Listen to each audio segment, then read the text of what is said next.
Oremos. Padre Celestial, te damos gracias en este día por el privilegio de encontrarnos en este lugar con el único fin de escuchar tu voz a través del estudio de tu santa palabra. Pedimos, Padre, la conducción de tu Espíritu Santo y te damos gracias por escuchar nuestra oración, porque te lo pedimos en el precioso nombre de tu Hijo, Cristo Jesús. Amén. Para comenzar nuestro estudio de hoy, quiero hacer un repaso de un capítulo profético muy importante de la Sagrada Escritura. Me refiero específicamente a Daniel, el capítulo 7. Y el repaso lo voy a hacer rápido porque quiero especialmente llegar a un poder que se conoce como el cuerno pequeño. En Daniel, el capítulo 7, tenemos varias bestias. La primera bestia es un león, que representa el reino de Babilonia. Luego tenemos un oso. El oso representa el reino de los medos y los persas. Luego tenemos un leopardo. El leopardo representa el reino de Grecia. Luego tenemos una cuarta bestia, espantosa y terrible. Esto se halla en el capítulo 7 y el versículo 23. Esta cuarta bestia representa al Imperio Romano. Y luego entonces dice la Biblia que en la cabeza de este dragón, de este cuarto animal, surgen 10 cuernos que representan las 10 divisiones del Imperio Romano. Y luego llegamos al momento cuando se manifiesta el cuerno pequeño. Quiero específicamente leer con ustedes Daniel, el capítulo 7, y los versículos 23 y 24 para captar el contexto. Dice allí, en el versículo 23, dijo así: la cuarta bestia será un cuarto reino en la tierra, el cual será diferente de todos los otros reinos, y a toda la tierra devorará, trillará y despedazará. Este es el Imperio Romano. Luego noten el versículo 24. Y los 10 cuernos significan que de aquel reino se levantarán 10 reyes o reinos. Es decir, de Roma se iban a levantar 10 reyes o reinos. Y esto sucedió precisamente cuando el Imperio Romano fue dividido como resultado de las invasiones de las tribus bárbaras. En realidad, esto sucedió para el año 476 después de Cristo. Y luego notamos en el versículo 24 que surge otro poder de la cabeza de esta cuarta bestia. Nuevamente el versículo 24. Y los 10 cuernos significan que de aquel reino se levantarán 10 reyes y tras ellos se levantará otro, el cual será diferente de los primeros y a 3 reyes derribará. Así que tenemos la cuarta bestia, luego la cuarta bestia le surgen 10 cuernos y luego en medio de los 10 un cuerno pequeño. Cuarta bestia Roma, los 10 cuernos son las divisiones de Roma que se completaron en el año 476 y luego tenemos el cuerno pequeño. Noten que el cuerno pequeño, según el versículo 25, gobierna cierto periodo de tiempo. Noten Daniel 7 y el versículo 25. Y recuerden específicamente los puntos claves porque volveremos a ellos después. Dice, y hablará palabras contra el Altísimo. Recuerden eso. El cuerno pequeño habla palabras contra el Altísimo. Y a los santos del Altísimo quebrantará. Es decir, persigue al pueblo de Dios. Y luego dice, y pensará en cambiar los tiempos y la ley. Y entonces nos dice cuál será su periodo de dominio, cuando declara en la última parte del versículo 25, y serán entregados en su mano hasta tiempos y la mitad de un tiempo. Queremos hacernos algunas preguntas en cuanto a Daniel 7 y el versículo 25. Primero, ¿qué representa el cuerno pequeño? Segundo, ¿qué significa cambiar los tiempos y la ley? Ahora, debo decirles que en las profecías un día equivale a un año. Así que 3 tiempos y medio, 3 años y medio, multiplicados por 360 días cada año, que es el año profético de la Biblia, nos da 1260 días o 1260 años. Es decir, el cuerno pequeño iba a gobernar 1260 años, iba a hablar palabras grandes contra el Altísimo, iba a perseguir los santos del Altísimo e iba a pensar o intentar cambiar los tiempos y la ley. Ahora, mirando la historia, no cabe duda alguna de que este cuerno pequeño representa otra Roma, porque sale de la cabeza de la cuarta bestia que representa Roma. Es decir, este cuerno pequeño que gobernó 1260 años representa a Roma papal o al papado. Ahora, queremos estudiar qué significa el cambio de los tiempos y la ley. Para hacerlo, quiero invitarles que regresen conmigo a Daniel el capítulo 2 y el versículo 21. Daniel 2 y el versículo 21. En este versículo se nos dice que Dios hace tres cosas. Muy importante recordar estas tres cosas. Dice allí en Daniel 2 y el versículo 21, hablando del Señor, Él muda, se podría decir cambia también, Él muda o cambia los tiempos y las edades. Segundo, quita reyes y pone reyes. Tercero, da sabiduría a los sabios y la ciencia a los entendidos. Dios hace tres cosas. Uno, muda o cambia los tiempos y las edades. Segundo, quita reyes y pone reyes. Y en tercer lugar, da la sabiduría a los sabios y la ciencia a los entendidos. Ahora, lo que quiero que notemos es que estas tres ideas que acabo de compartir, el hecho de que Dios muda los tiempos y las oportunidades, el hecho de que Dios quita y pone reyes, y el hecho de que Dios da sabiduría a los sabios, estas tres ideas se desarrollan luego en el capítulo 2 y el capítulo 3 en forma práctica. Quiero que noten el desarrollo de estas tres ideas, pero no en el orden en que aparecen en el versículo 21, sino en orden inverso. Es decir, se van a desarrollar no en el orden de que Dios cambia los tiempos y las edades, quita reyes y pone reyes y da sabiduría a los sabios, sino cuando se desarrollan las ideas, empieza con el hecho de que Dios da sabiduría a los sabios, luego continúa hablando de que Dios quita y pone reyes, y luego termina hablando del hecho de que Dios cambia los tiempos y las oportunidades. Noten Daniel, el capítulo 2 y el versículo 23, cómo se desarrollan estas tres ideas en orden inverso en el resto del capítulo 2 y en el capítulo 3. Daniel, el capítulo 2 y el versículo 23 nos dice lo siguiente en cuanto al sueño que recibió el rey Nabucodonosor. Dios le mostró el sueño luego a Daniel. Daniel, el capítulo 2 y el versículo 23, cuando Dios le ha revelado el sueño a Daniel, encontramos que Daniel habla estas palabras. A ti, oh Dios de mis padres, te doy gracias y te alabo, porque me has dado, fíjense esto, porque me has dado sabiduría y fuerza, y ahora me has revelado lo que te pedimos, pues nos has dado a conocer el asunto del rey. Noten entonces la tercera idea que mencionamos en Daniel 2:21 se desarrolla aquí en el versículo 23, donde nos dice que Dios dio sabiduría a Daniel para saber el sueño y lo que representaba el sueño. Ahora, noten cómo se desarrolla la segunda idea, el hecho de que Dios pone y quita reyes. Daniel, el capítulo 2 y el versículo 37 y 38. Daniel le dice al rey, tú, oh rey, eres rey de reyes, porque el Dios del cielo te ha dado reino, poder, fuerza y majestad.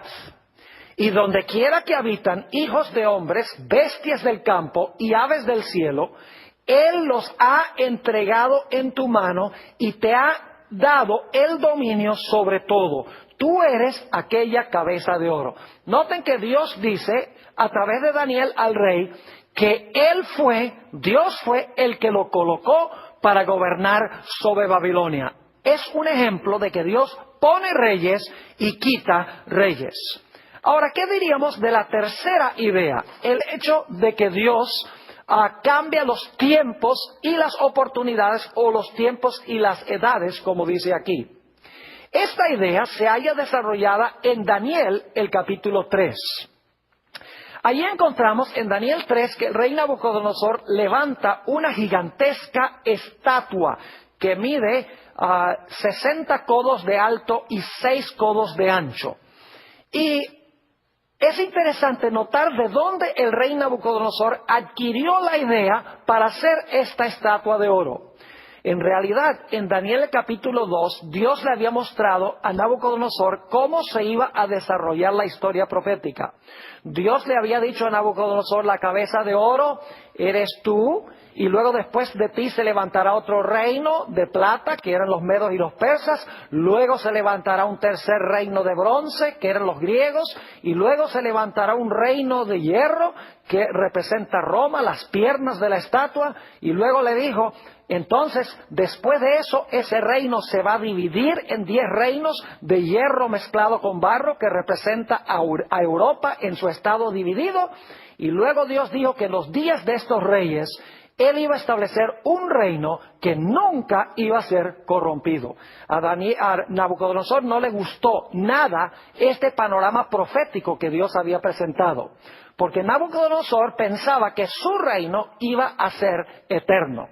Y por lo tanto, para contradecir el panorama profético que Dios dio en el capítulo 2, Nabucodonosor mandó a hacer esta estatua completamente de oro. La cabeza de la estatua era de oro y representaba a Babilonia, pero Nabucodonosor dice: ¿qué es esto de que yo soy solo la cabeza de oro?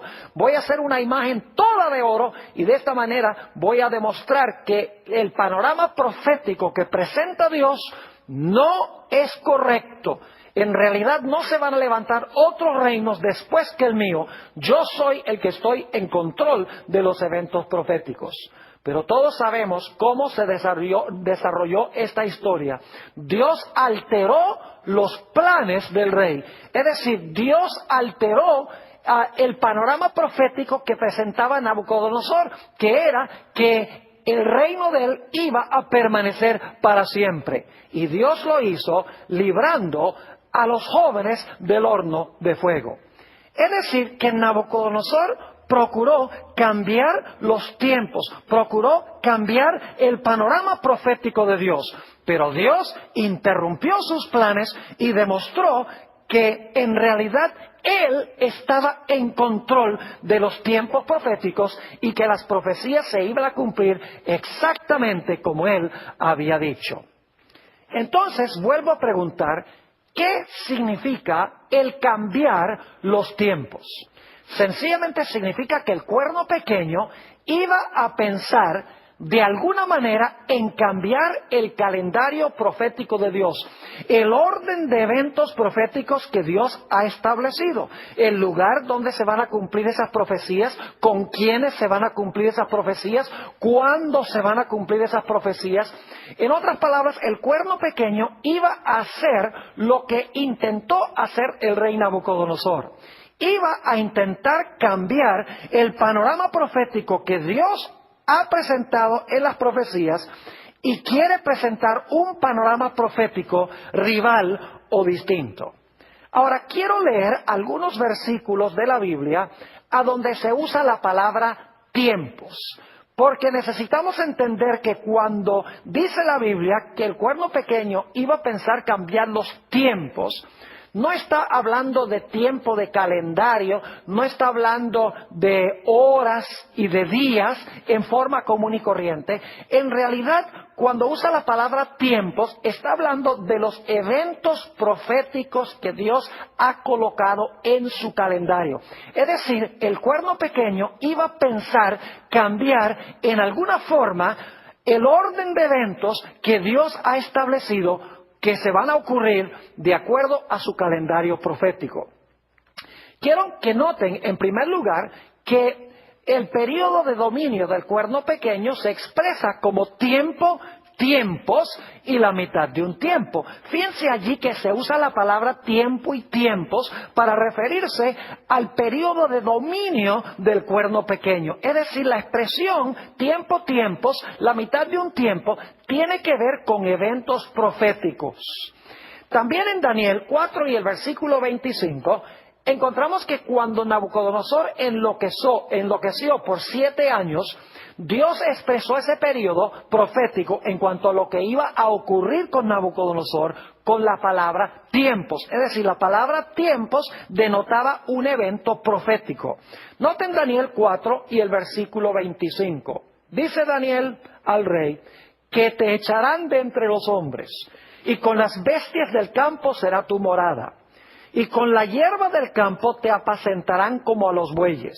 Y con el rocío del cielo serás bañado. Y ahora escuchen. Y 7 tiempos pasarán sobre ti. Fíjense que la palabra tiempos se usan para describir un evento profético futuro. Dice, y 7 tiempos pasarán sobre ti hasta que conozcas que el Altísimo tiene dominio en el reino de los hombres y que lo da a quien Él quiere. Vamos a notar algunos otros textos bíblicos que claramente usan la palabra tiempos y aún la palabra oportunidades para referirse a eventos en el calendario profético de Dios. Hechos 1 y el versículo 6 y 7. Jesús está en el Monte de los Olivos con sus discípulos. Y quiero que noten la pregunta que le hacen los discípulos a Jesús y la respuesta que les dio el Maestro. Dice en Hechos 1 y el versículo 6, entonces los que se habían reunido le preguntaron diciendo, Señor, ¿restaurarás el reino a Israel en este tiempo? Es decir, ha llegado el momento en el calendario profético de Dios para establecer el reino con Israel. Noten la respuesta de Jesús en el versículo 7. Y les dijo, no os toca a vosotros saber los tiempos o las sazones. Fíjense que es similar la expresión a la que encontramos en Daniel 2:21. Dice, no os toca a vosotros saber los tiempos o las sazones que el Padre puso en su sola potestad. Es decir, no es para ustedes saber si ha llegado el momento en el calendario profético de Dios para que Él restaure el reino a Israel. Lo que sí pueden saber, les dijo Jesús en el versículo 8, pero recibiréis poder cuando haya venido sobre vosotros el Espíritu Santo, y me seréis testigos en Jerusalén, en Judea, en Samaria y hasta lo último de la tierra. Nuevamente el Señor Jesucristo usó la expresión tiempos y sazones para referirse a un evento profético en el calendario de Dios. Noten también Primera de Tesalonicenses, el capítulo 5 y el versículo 1. Primera de Tesalonicenses, el capítulo 5 y el versículo 1. Aquí el apóstol Pablo está hablando del cierre de la puerta de la gracia y de la venida del Señor Jesús. Dice el apóstol Pablo, pero acerca de los tiempos, aquí está otra vez, acerca de los tiempos y las ocasiones, no tenéis necesidad, hermanos, de que yo os escriba. Y luego procede a hablar de la venida de Jesús para cerrar la puerta de la gracia como la venida del ladrón en la noche. Es decir, nuevamente se usa la palabra tiempos y también la palabra ocasiones u oportunidades para referirse a eventos que Dios ha establecido en su calendario profético. También vamos a notar Hechos el capítulo 3 y el versículo 19 hasta el versículo 21. Hechos 3, 19 al 21. Dice aquí el apóstol Pedro en el día del Pentecostés, así que arrepentíos y convertíos, para que sean borrados vuestros pecados, para que vengan de la presencia del Señor tiempos de refrigerio. Fíjense que está hablando del derramamiento final del Espíritu Santo en la historia del mundo y se refiere a este evento con la expresión tiempos de refrigerio. Y Él envíe a Jesucristo que os fue antes anunciado, Aquí en desierto es necesario que el cielo reciba, ahora escuchen esto, hasta los tiempos de la restauración de todas las cosas de que habló Dios por boca de sus santos profetas que han sido desde el tiempo antiguo. Nuevamente, 2 veces en estos versículos se usa la palabra tiempos para referirse a eventos en el calendario profético de Dios. El primer uso describe el derramamiento final del Espíritu Santo. Y la segunda expresión, tiempos, se usa en relación con la restauración de todas las cosas en la segunda venida de Jesús.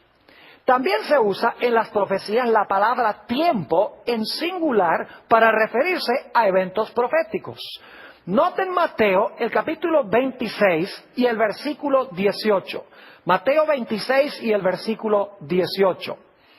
Esto se está realizando en realidad en la fiesta de la Pascua que está por llegar. Dice, y él dijo, id a la ciudad a cierto hombre y decidle, el maestro dice, mi tiempo está cerca. En tu casa celebraré la Pascua con mis discípulos.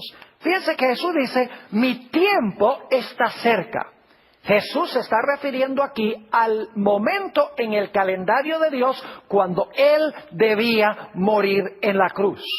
En realidad, en la profecía de las 70 semanas de Daniel el capítulo 9 nos dice que en toda la mitad de esa última semana el Mesías iba a ser cortado, el Mesías iba a morir. Y Jesús tenía que morir en el mismo día en que se celebraba la fiesta de la Pascua, en el día 14 de Nisan. Es decir, Jesús cuando usa la palabra tiempo, mi tiempo está cerca, se está refiriendo a un evento fijo en el calendario de Dios. Noten Lucas, el capítulo 21 y el versículo 24, otra vez se usa la palabra tiempos para describir un evento profético.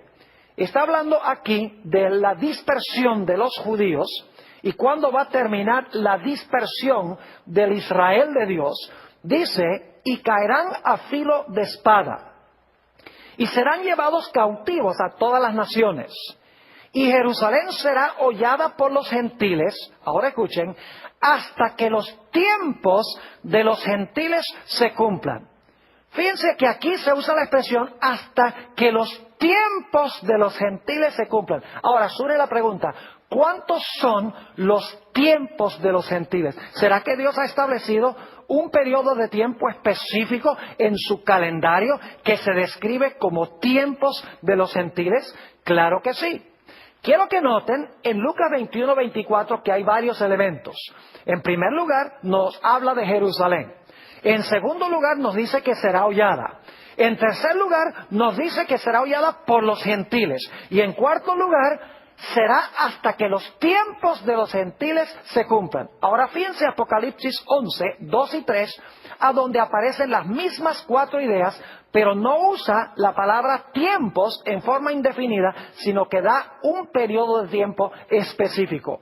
Dice allí en Apocalipsis 11, 2 y 3, pero el patio que está fuera del templo, déjalo aparte y no lo miras, porque ha sido entregado a los gentiles. Fíjense el primer elemento, ha sido entregado a los gentiles. Y ellos hollarán, ahí está la segunda idea, pisotearán la ciudad santa, ahí está la tercera idea, la ciudad santa es Jerusalén, y luego dice 42 meses.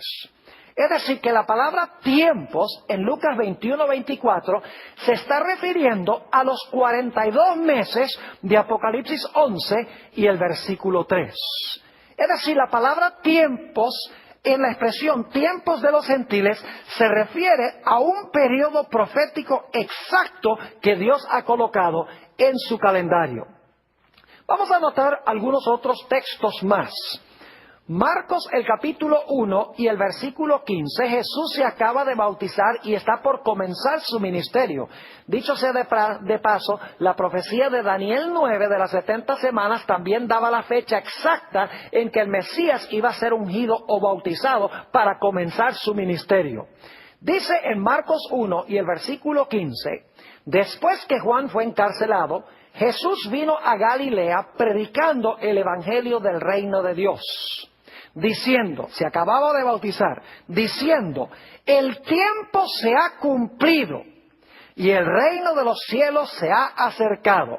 Arrepentíos y creed en el evangelio. Fíjense que la profecía de las 70 semanas, por lo menos el inicio de la última semana, se había cumplido. Jesús había sido bautizado y aquí Jesús dice, el tiempo se ha cumplido. Otra vez la palabra tiempo se usa para describir un evento en el calendario profético de Dios. Notemos también Hechos, el capítulo 17 y el versículo 26. Hechos 17 y el versículo 26. Aquí nos dice que Dios tiene un calendario que ha prefijado desde antes que las cosas ocurran. Dice el apóstol Pablo, hablando a los filósofos en Grecia, y de una sangre ha hecho todo el linaje de los hombres para que habiten sobre toda la faz de la tierra, y les ha, noten esto, les ha prefijado el orden de los tiempos y los límites de su habitación. Noten también Gálatas, el capítulo 4 y el versículo 4. Vez tras vez, mis amigos, la palabra tiempos y el singular tiempo se refiere a eventos en el calendario profético de Dios. Dice en Gálatas 4 y el versículo 4, pero cuando vino el cumplimiento del tiempo, es decir, cuando vino el momento en el calendario de Dios preciso, Dios envió a su Hijo, nacido de mujer y nacido bajo la ley. Nuevamente nos habla del cumplimiento del tiempo, un evento específico en el calendario profético de Dios. Noten también Apocalipsis, el capítulo 12 y el versículo 14. Nuevamente la palabra tiempo, la palabra tiempos, medio tiempo, tiene que ver con eventos proféticos.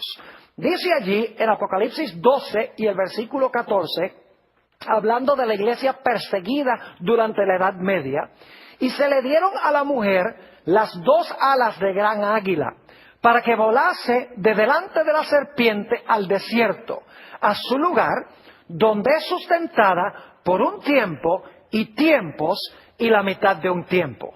Noten otra vez que las palabras tiempo, tiempos, medio tiempo, se refiere al poder, al tiempo del dominio del poder papal, del poder del cuerno pequeño, cuando la iglesia de Dios iba a huir al desierto, según dice aquí.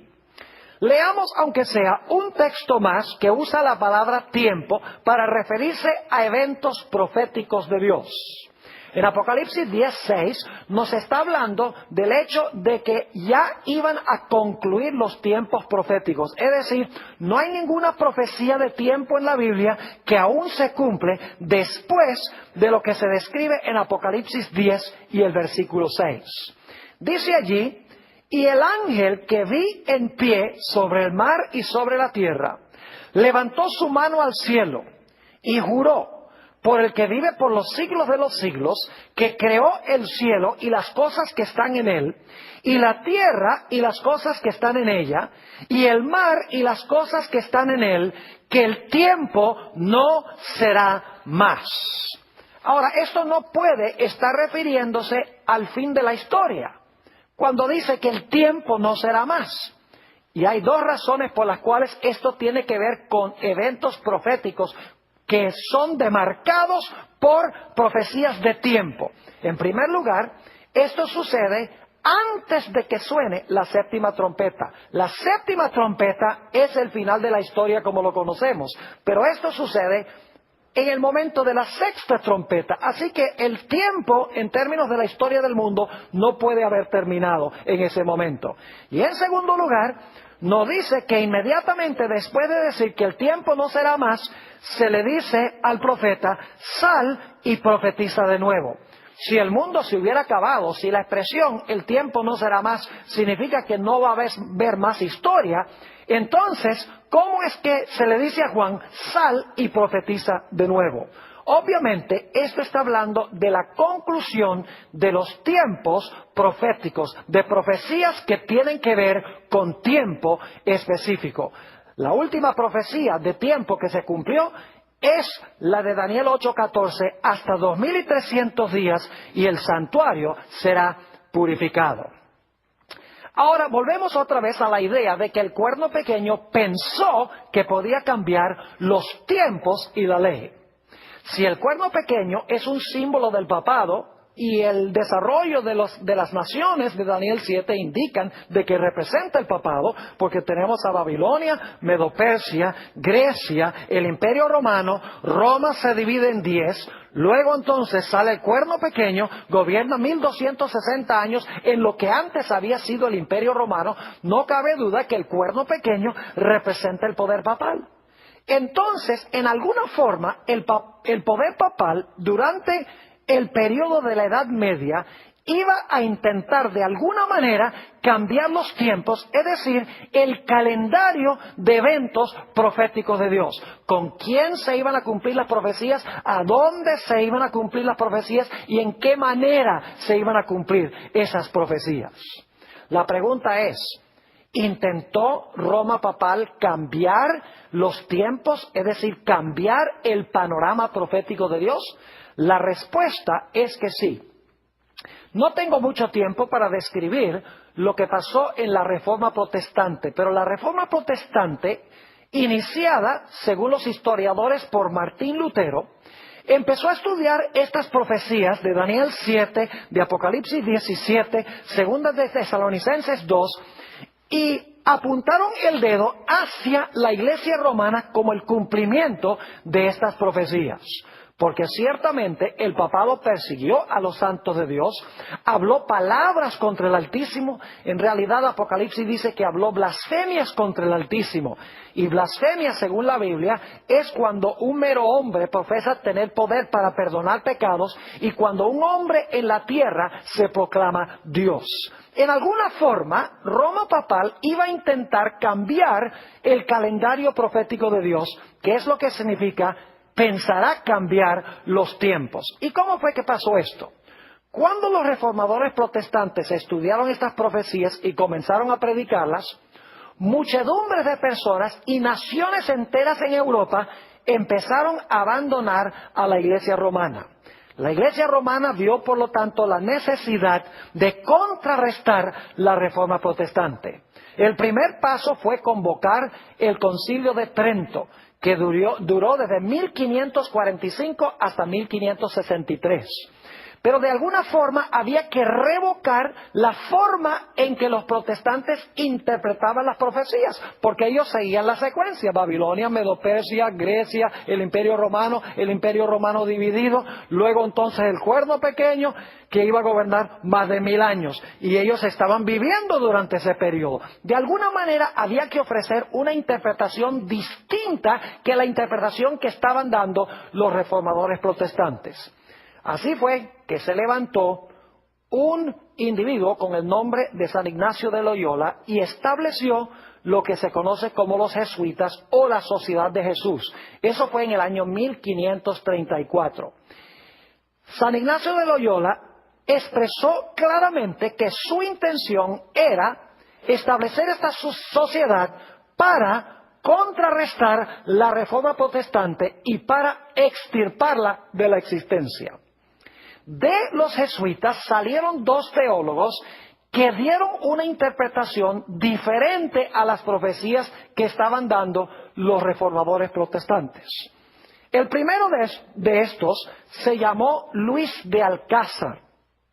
Luis de Alcázar escribió un libro a donde decía: no, esta profecía del cuerno pequeño de Daniel el capítulo 7 y esta profecía de la bestia no tiene nada que ver con Roma papal. Él dijo, esta profecía del cuerno pequeño se cumplió en el Antiguo Testamento con un personaje que se llama Antíoco Epífanes.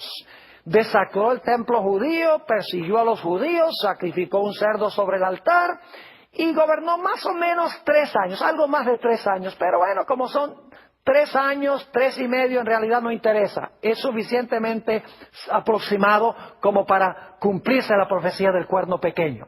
Es decir, decía que el cuerno pequeño no era Roma papal, sino que era Antíoco Epífanes, quien se levantó aún antes que Cristo naciera. Y luego dijo, la bestia de Apocalipsis, el capítulo 13, no representa el papado, sino que la bestia representa, en realidad, a los emperadores romanos, y específicamente a Nerón. Así que si el cuerno pequeño se cumplió en el Antiguo Testamento, y si la bestia se cumplió durante el tiempo de los emperadores romanos, entonces el cuerno pequeño no tiene nada que ver con nuestra iglesia, no tiene nada que ver con Roma papal. Luego se levantó otro teólogo católico con el nombre de Francisco Rivera, también jesuita, y estableció una escuela de interpretación profética diferente que la preterista que había establecido Luis de Alcázar. Francisco Rivera dijo, no, la profecía del cuerno pequeño y de la bestia no se han cumplido todavía estas dos profecías. Él dijo, en realidad, estas profecías se van a cumplir en el futuro con el Israel literal. Se va a levantar un personaje que va a reconstruir el templo, se va a sentar allá en el templo en Jerusalén, va a blasfemar contra Dios, va a perseguir a los judíos y va a gobernar por 3 años y medio literales en el futuro, al final de la historia. Es decir, que Francisco Rivera proyectó el cumplimiento de las profecías al lejano futuro, mientras que Luis de Alcázar proyectó el cumplimiento de las profecías al lejano pasado. Y lo que estaban haciendo era ocultando el cumplimiento verdadero de esas profecías con el sistema al cual ellos pertenecían en ese momento. Es decir, si estas profecías del cuerno pequeño y la bestia se cumplieron en el Antiguo Testamento, se van a cumplir en el lejano futuro, entonces no tienen nada que ver con Roma papal.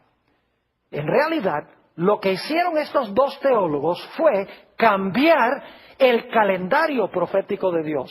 Cambiaron la secuencia del cumplimiento de los eventos, el lugar donde se iban a cumplir las profecías, con quién se iban a cumplir las profecías, cuánto tiempo iba a dominar aquel en quien se cumplían las profecías, de qué manera iba a cumplir estas profecías.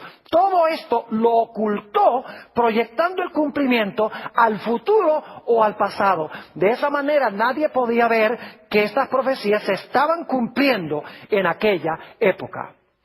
Pero Dios profetizó que cuando llegara este tiempo a su fin, el tiempos y la mitad de un tiempo, Dios iba a levantar a un pueblo que iba a contrarrestar estas dos cosas que intentó cambiar el cuerno pequeño. Noten Apocalipsis, el capítulo 12 y el versículo 17.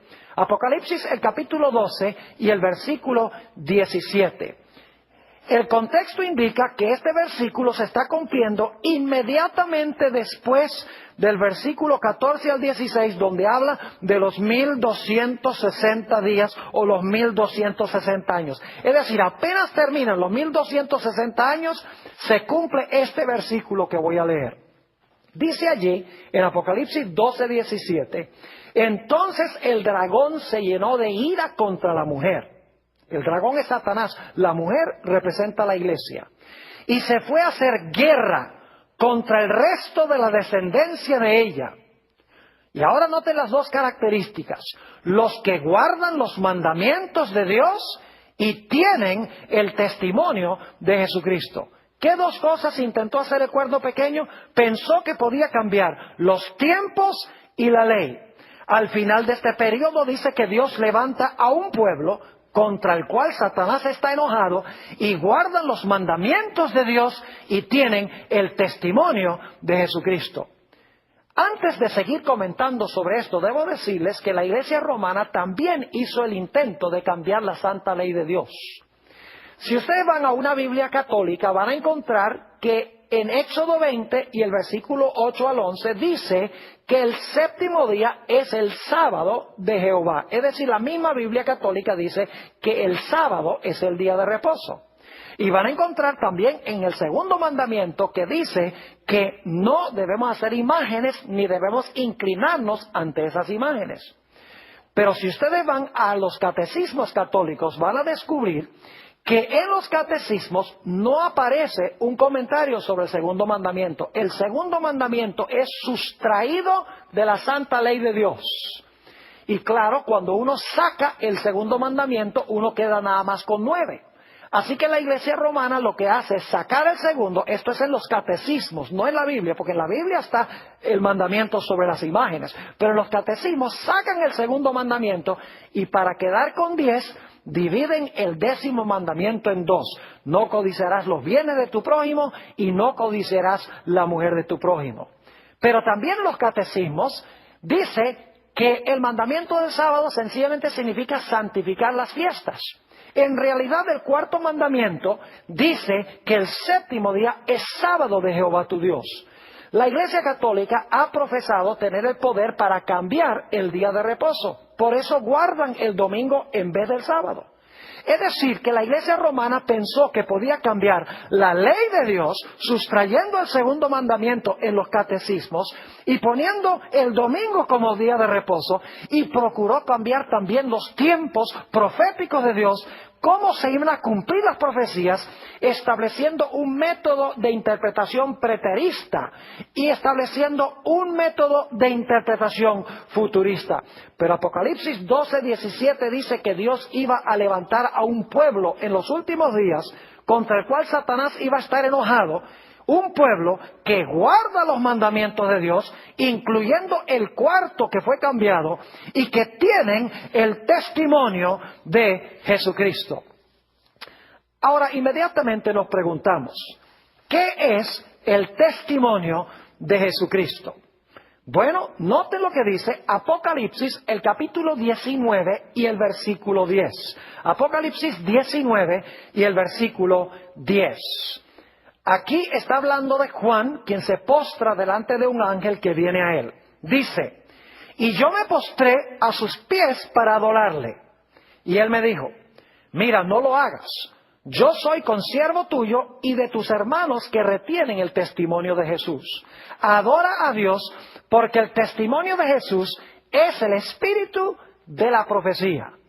Ahora sabemos que la expresión en Apocalipsis 12:17, donde dice que el remanente tendrá el testimonio de Jesucristo, significa que iba a tener el espíritu de profecía o iba a tener en su medio el don de profecía. Es decir, después de los 1260 años, Dios iba a levantar a un pueblo que iba a tener dos características para contrarrestar las dos cosas que intentó hacer el cuerno pequeño. En primer lugar, iban a guardar los mandamientos de Dios, incluyendo el mandamiento que intentó cambiar el cuerno pequeño. Iban a tener también el espíritu de profecía para corregir, como veremos, el cambio que procuró hacer el cuerno pequeño en los tiempos proféticos de Dios. Ahora, quiero que notemos lo que nos dice Apocalipsis 13 y el versículo 16 y 17. Apocalipsis 13, 16 y 17. Y debo decirles que en Apocalipsis 13 tenemos la misma secuencia que en Daniel 7.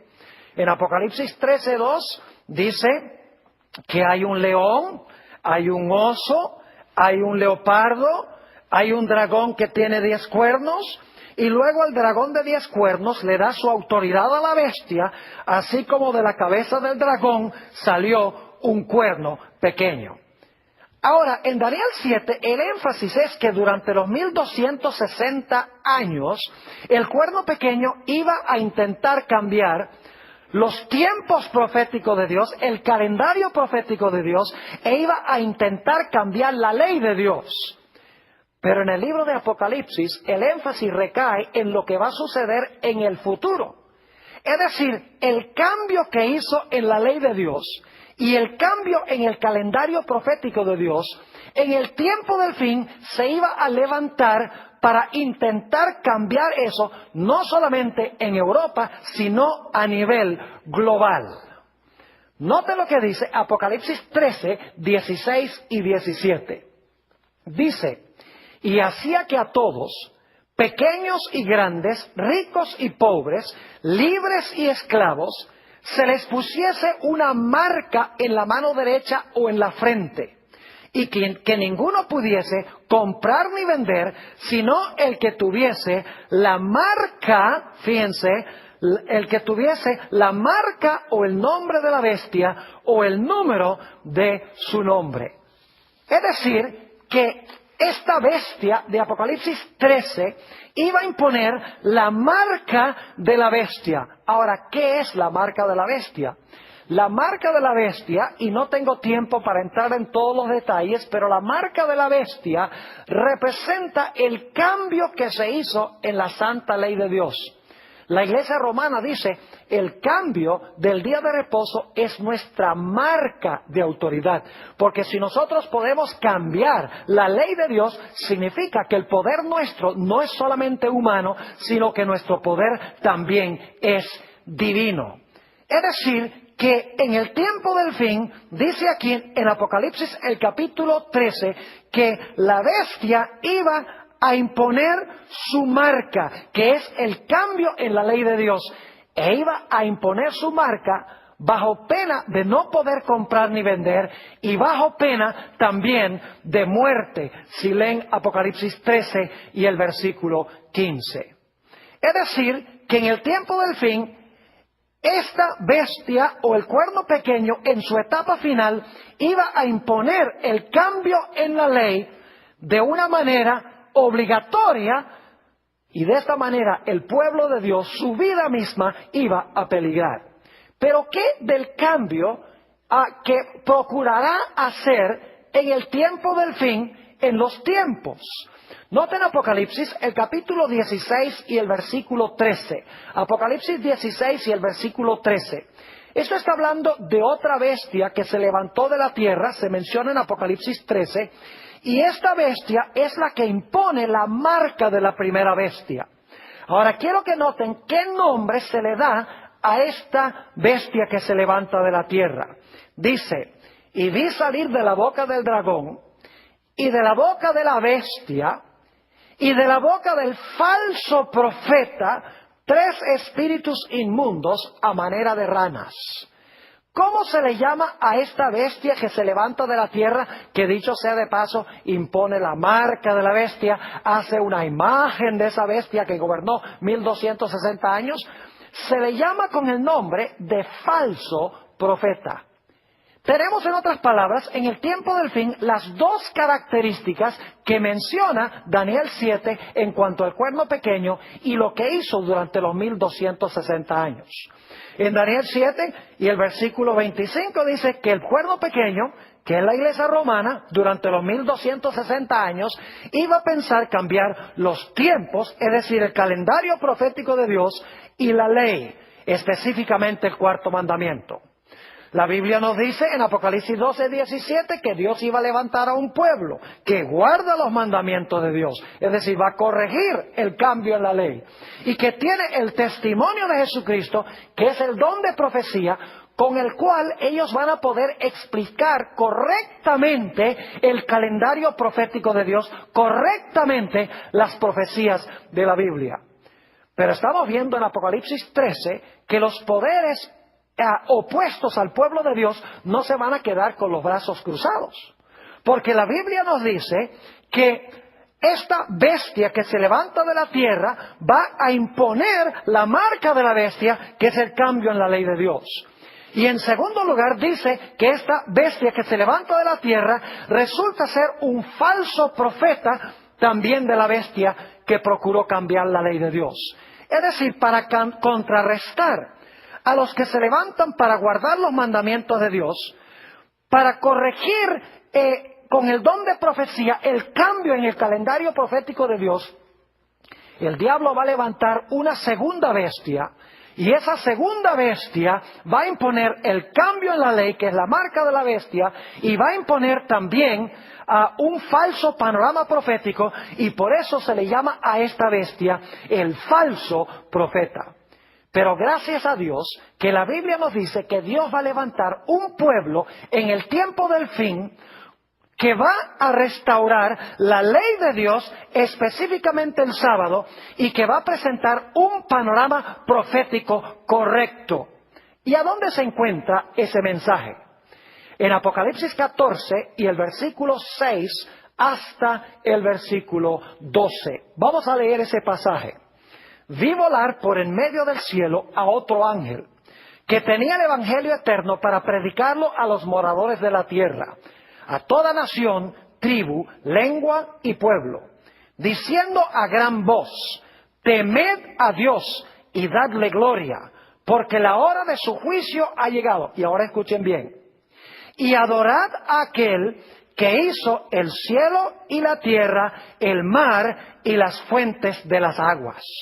Fíjense que este mensaje que Dios ha encomendado a su pueblo en los últimos días, se le ha llamado a proclamar y adorar a aquel que hizo el cielo, la tierra, el mar y las fuentes de las aguas, es decir, al Dios creador.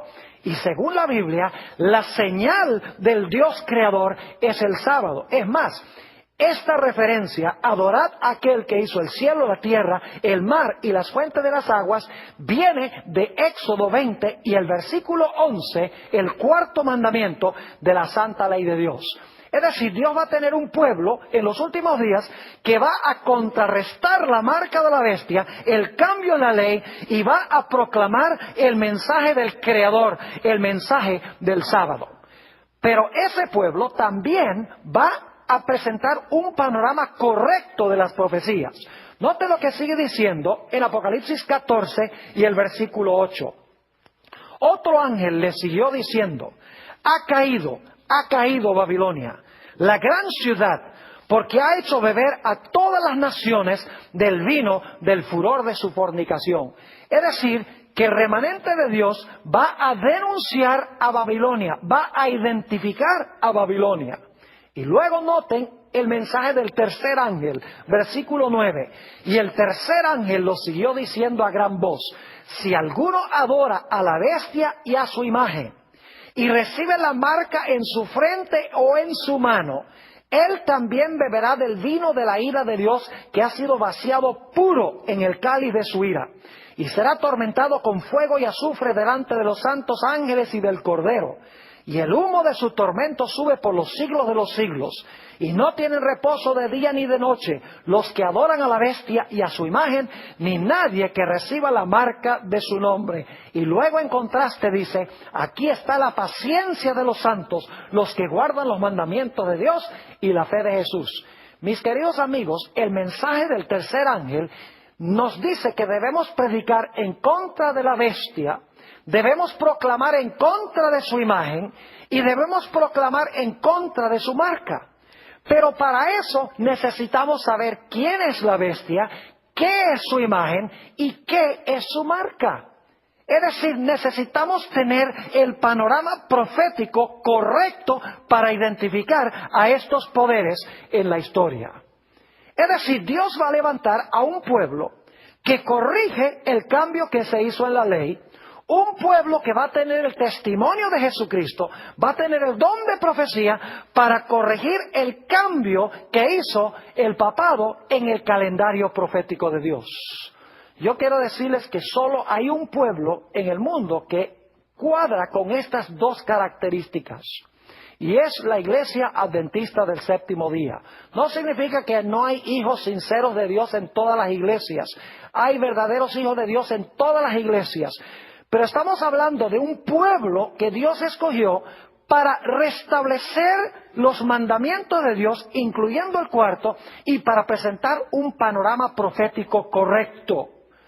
Ahora, la Iglesia Adventista del Séptimo Día, que se levantó alrededor del mismo tiempo que cayó esa bestia que procuró cambiar los tiempos y la ley, enseña a la Iglesia Adventista que debemos guardar todos los mandamientos de Dios, incluyendo el mandamiento del sábado.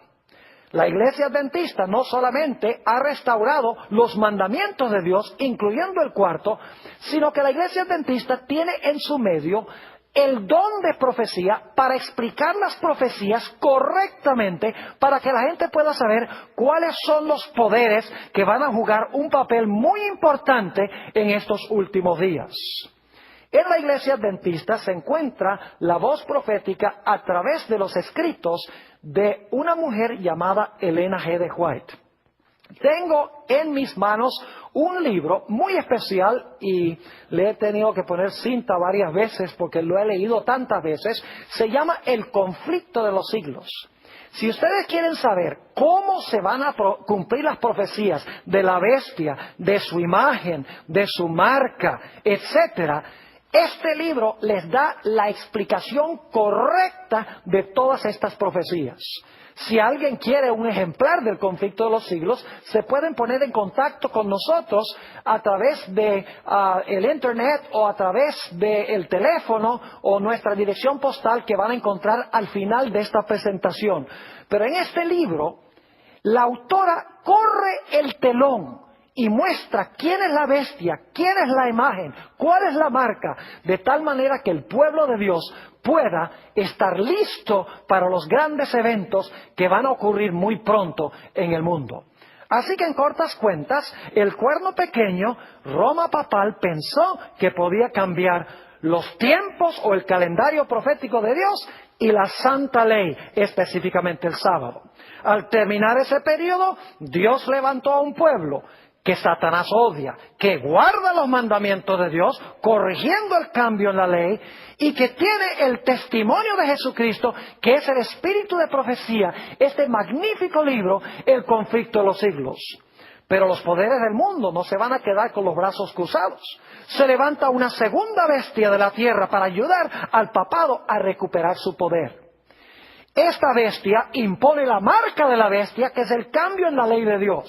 Y también va a ser el falso profeta de la bestia, predicando el mensaje profético que proclamó la bestia durante los 1260 años. Es decir, el cambio en el calendario profético de Dios. Pero Dios tampoco se puede quedar con los brazos cruzados, porque va a tener un pueblo que proclama los mensajes de los tres ángeles. El mensaje de que debemos adorar al Creador en su santo sábado. Y el mensaje de que debemos tener mucho cuidado de no seguir a la bestia, ni tampoco adorar a su imagen, ni recibir la marca o su señal. Que Dios nos bendiga en este día. Bienvenidos, amigos y hermanos de Alerta Profética. Hoy nos adentramos en el corazón mismo de la profecía bíblica. No estamos ante una simple curiosidad histórica, estamos ante la radiografía divina de un conflicto milenario que afecta directamente tu vida, tu adoración y tu destino eterno. Vamos a abrir el libro de Daniel, específicamente el capítulo 7, para enfrentarnos a una de las predicciones más audaces y solemnes de toda la Escritura, el intento humano de alterar la constitución del gobierno de Dios. Imaginen el escenario. Estamos en el primer año del rey Belsasar de Babilonia. Daniel, el estadista anciano y profeta de Dios, se encuentra en su lecho. La noche no trae descanso, sino una visión turbadora. Los vientos del cielo combaten en el gran mar. En la simbología bíblica, como nos aclara Apocalipsis capítulo 17, versículo 15, el mar representa a multitudes, naciones y lenguas, y los vientos, según Jeremías capítulo 49, versículos 36 y 37, representan guerras, conmociones y luchas políticas. De este caos geopolítico, Daniel ve subir 4 bestias grandes, diferentes la una de la otra. Un león con alas de águila, Babilonia, un oso que se alzaba más de un costado, Medo-Persia, un leopardo con 4 alas y 4 cabezas, Grecia. Pero entonces, la visión se torna oscura y aterradora. Aparece una cuarta bestia. Daniel capítulo 7, versículo 7, la describe como espantosa y terrible y en gran manera fuerte.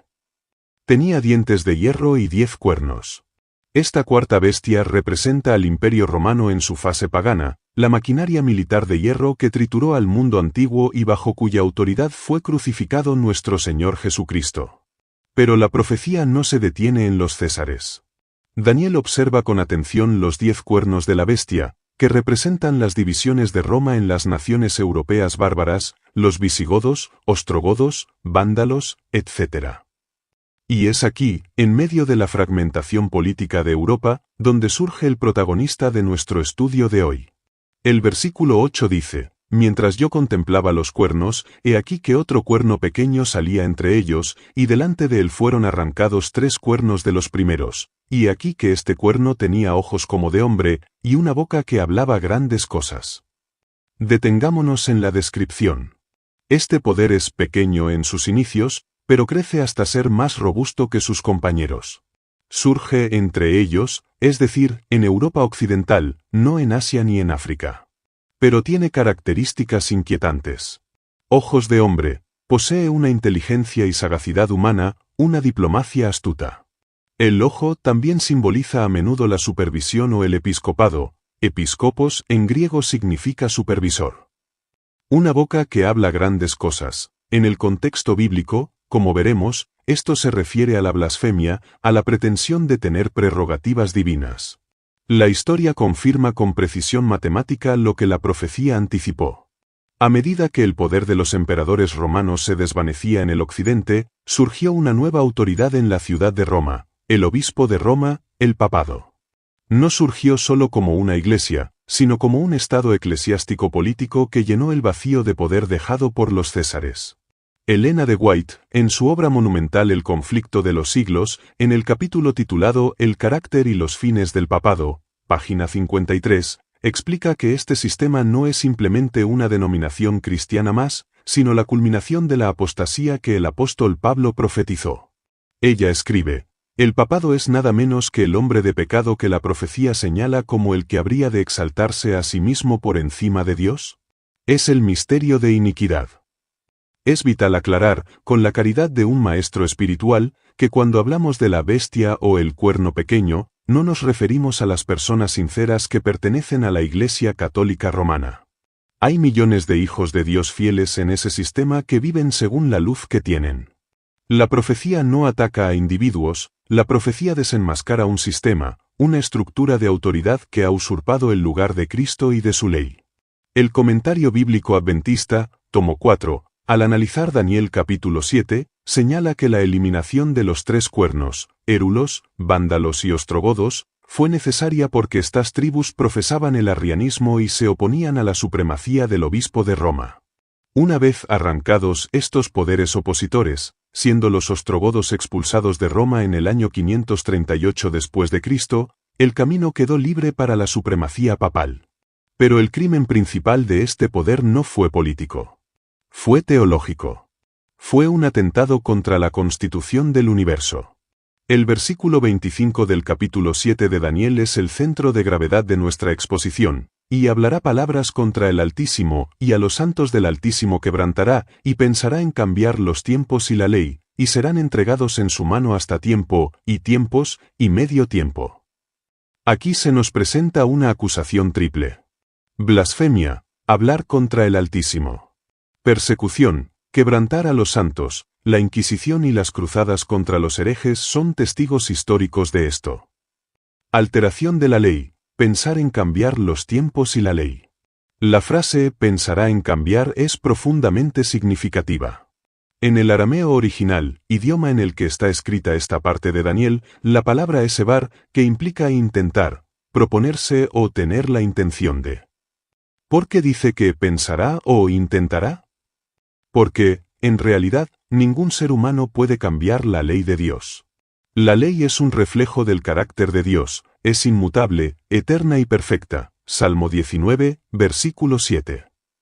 El hombre puede cambiar la letra en sus catecismos, puede legislar leyes contrarias en sus parlamentos, puede ocultar los mandamientos en sus iglesias, pero en los registros del cielo, la ley permanece intacta. Sin embargo, este poder tendría la audacia de proclamar al mundo que él tiene la autoridad para modificar los preceptos divinos. Este es el corazón de la rebelión, poner la autoridad de la Iglesia por encima de la autoridad de la Escritura. Elena G. de White, en Historia de los Patriarcas y Profetas, página 193, nos recuerda que el ataque de Satanás siempre ha sido contra la ley. Ella dice: desde el mismo comienzo del gran conflicto en el cielo, ha sido el propósito de Satanás abrogar la ley de Dios. Para realizar esto fue por lo que se rebeló contra el Creador, y aunque fue expulsado del cielo, ha continuado la misma lucha en la tierra. El papado, como instrumento histórico, llevó a cabo este propósito satánico de una manera magistralmente engañosa. No abolió la ley abiertamente como lo haría un ateo, la cambió. Sustituyó la verdad de Dios por la tradición humana, manteniendo una apariencia de piedad cristiana. La pregunta existencial que surge al contemplar este panorama es: ¿quién es mi autoridad final? ¿Es la palabra de Dios, que dice no añadirás ni quitarás? ¿O es la tradición de una institución que dice tenemos el poder de cambiar lo que Dios estableció? En este primer bloque hemos identificado al actor en el escenario de la historia. Hemos visto surgir al poder romano papal de entre las ruinas del imperio pagano. Pero esto es solo el comienzo. En el siguiente segmento, pondremos la lupa sobre el texto de Daniel 7 y 25. Analizaremos qué significa específicamente los tiempos y la ley, y descubriremos el crimen teológico perfecto, la eliminación del segundo mandamiento y la falsificación del cuarto. Prepárense, porque la evidencia es abrumadora y el llamado a la fidelidad resonará fuerte en nuestros corazones. Si entramos en una sala de tribunal y se nos presenta una acusación de falsificación, lo primero que un juez solicita es la evidencia documental. Se debe comparar el documento original con la copia alterada para identificar dónde se realizó el cambio. En el gran juicio cósmico que presenta Daniel capítulo 7, el documento en cuestión es la ley de Dios, el fundamento del gobierno universal. Y la acusación del versículo 25 es específica: este poder pensará en cambiar los tiempos y la ley.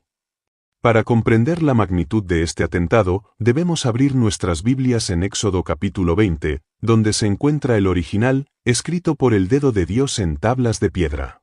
Luego, debemos mirar la historia y los catecismos que este sistema religioso ha enseñado durante siglos. Al hacer esta comparación, nos encontramos ante una escena del crimen teológica que ha pasado desapercibida para millones. Analicemos primero el término arameo simán, traducido como tiempos. En el contexto bíblico, esto se refiere a tiempos fijados, a citas divinas establecidas por el Creador. De los 10 mandamientos, ¿cuál es el único que trata sobre el tiempo? ¿Cuál es el único que santifica un periodo específico del ciclo semanal? Es el cuarto mandamiento.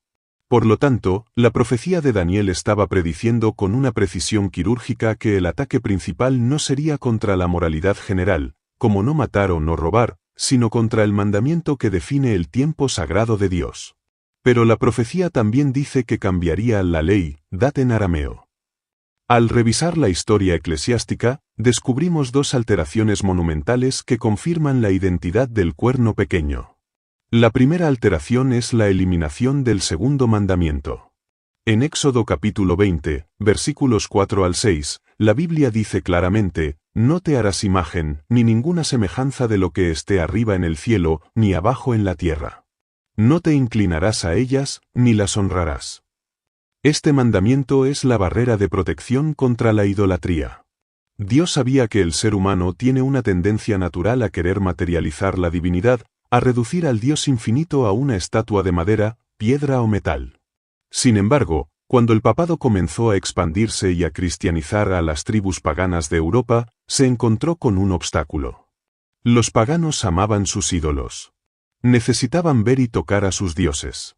Para facilitar su conversión masiva, la Iglesia medieval tomó una decisión pragmática pero fatal: introdujo el uso de imágenes, estatuas y reliquias en el culto cristiano. A las estatuas de Júpiter o Apolo se les cambió el nombre por el de San Pedro o San Pablo. A las diosas madres paganas se las vistió con el manto de la Virgen María. Pero, ¿qué hacer con la ley de Dios que prohibía esto explícitamente? La solución fue audaz: borrar el segundo mandamiento de los catecismos de instrucción. Si revisan la mayoría de los catecismos católicos tradicionales, verán que el mandamiento sobre las imágenes ha desaparecido. Y para que el número total siguiera siendo 10, dividieron el 10º mandamiento, sobre la codicia, en 2 partes. El 9, no desearás la mujer de tu prójimo, y el 10, no codiciarás los bienes ajenos. El comentario bíblico adventista, al analizar este hecho histórico, señala que el papado se arrogó el derecho de expurgar la ley divina, argumentando que la Iglesia tiene autoridad para adaptar las Escrituras a las necesidades de los fieles. Pero Jesús fue tajante en Mateo capítulo 5, versículo 18, ni una jota ni una tilde pasará de la ley. La segunda alteración, y la que cumple específicamente la profecía de cambiar los tiempos, es la modificación del cuarto mandamiento. La Biblia dice en Éxodo capítulo 20, versículos 8 al 11, «Acuérdate del día de reposo para santificarlo. 6 días trabajarás, y harás toda tu obra, mas el séptimo día es reposo para Jehová tu Dios. Porque en 6 días hizo Jehová los cielos y la tierra, y reposó en el séptimo día». El mandamiento es claro, el día sagrado es el séptimo, el sábado, Sabbat. Es el memorial de la creación. Es el sello de autoridad de Dios porque contiene su nombre, Jehová, su título, Creador, y su territorio, cielos y tierra. Sin embargo, el poder representado por el cuerno pequeño realizó una transferencia de solemnidad del sábado al domingo, el primer día de la semana. ¿Cómo sucedió esto? No fue un mandato de Cristo. No fue una instrucción de los apóstoles. Fue un proceso gradual de compromiso con el paganismo. En el Imperio Romano, el primer día de la semana era el Dai Solis, el día venerable del sol, dedicado a la adoración del dios Sol invicto, Mitra. Constantino, el emperador que legalizó el cristianismo, emitió la primera ley dominical civil en el año 321 después de Cristo, ordenando descansar en el venerable día del sol. La Iglesia de Roma, buscando distanciarse de los judíos, que eran perseguidos, y atraer a los paganos, que ya adoraban en domingo, adoptó oficialmente este día, mediante concilios eclesiásticos como el de la Odisea, siglo IV, prohibió descansar en sábado bajo pena de anatema y ordenó santificar el domingo. Elena G. de White, en El conflicto de los siglos, página 54, describe este proceso con claridad meridiana. Ella escribe: para dar a los convertidos del paganismo algo que equivaliera a la adoración de los ídolos, y para promover su aceptación nominal del cristianismo, se introdujo gradualmente en el culto cristiano la adoración de imágenes y de reliquias.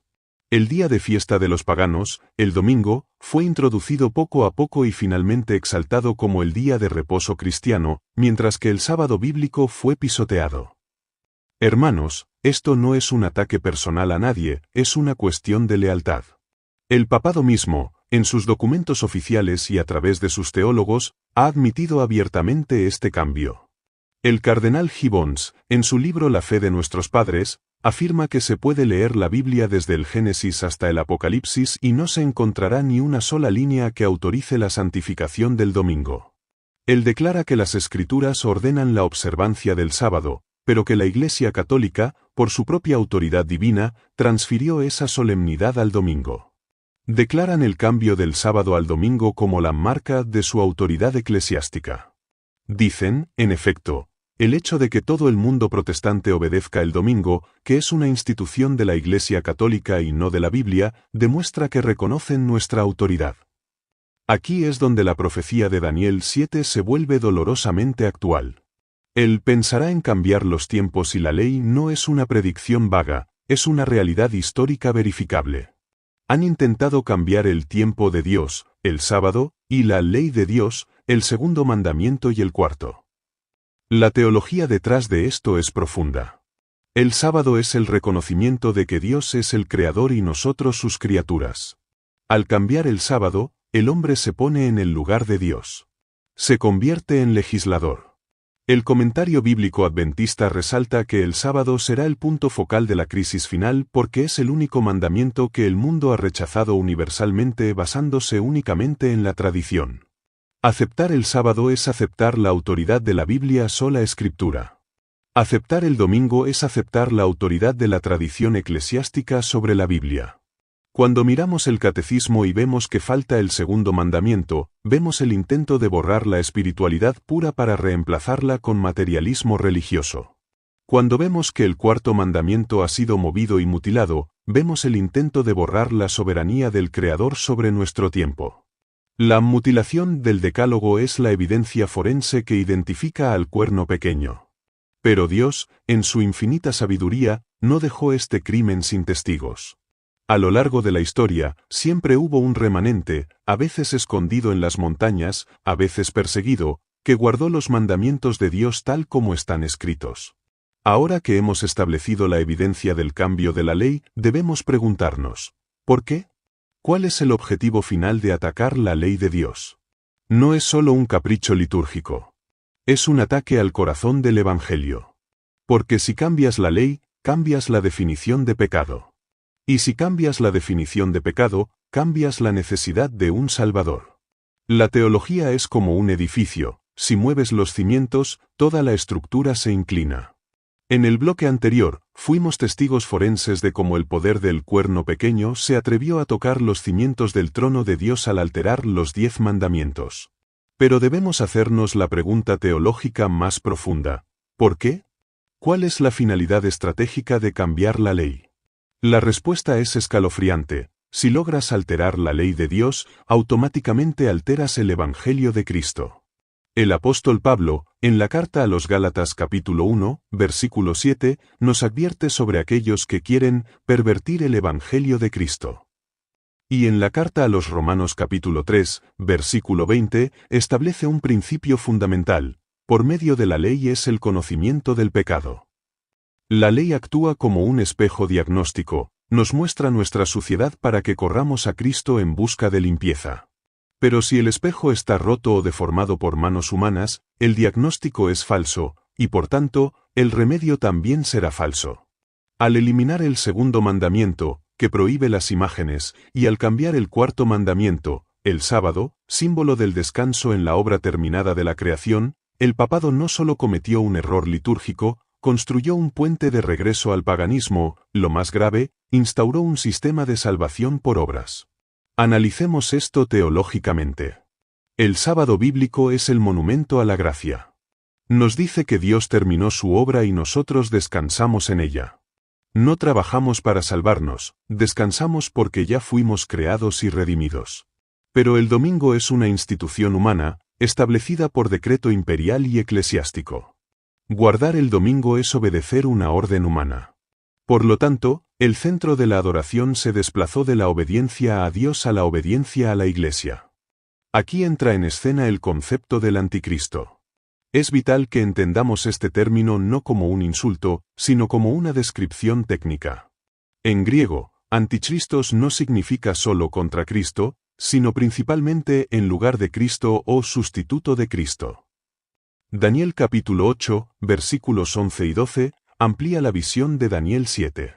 Describe cómo este poder se engrandeció, hasta el príncipe del ejército, y por él fue quitado el continuo sacrificio, y el lugar de su santuario fue echado por tierra.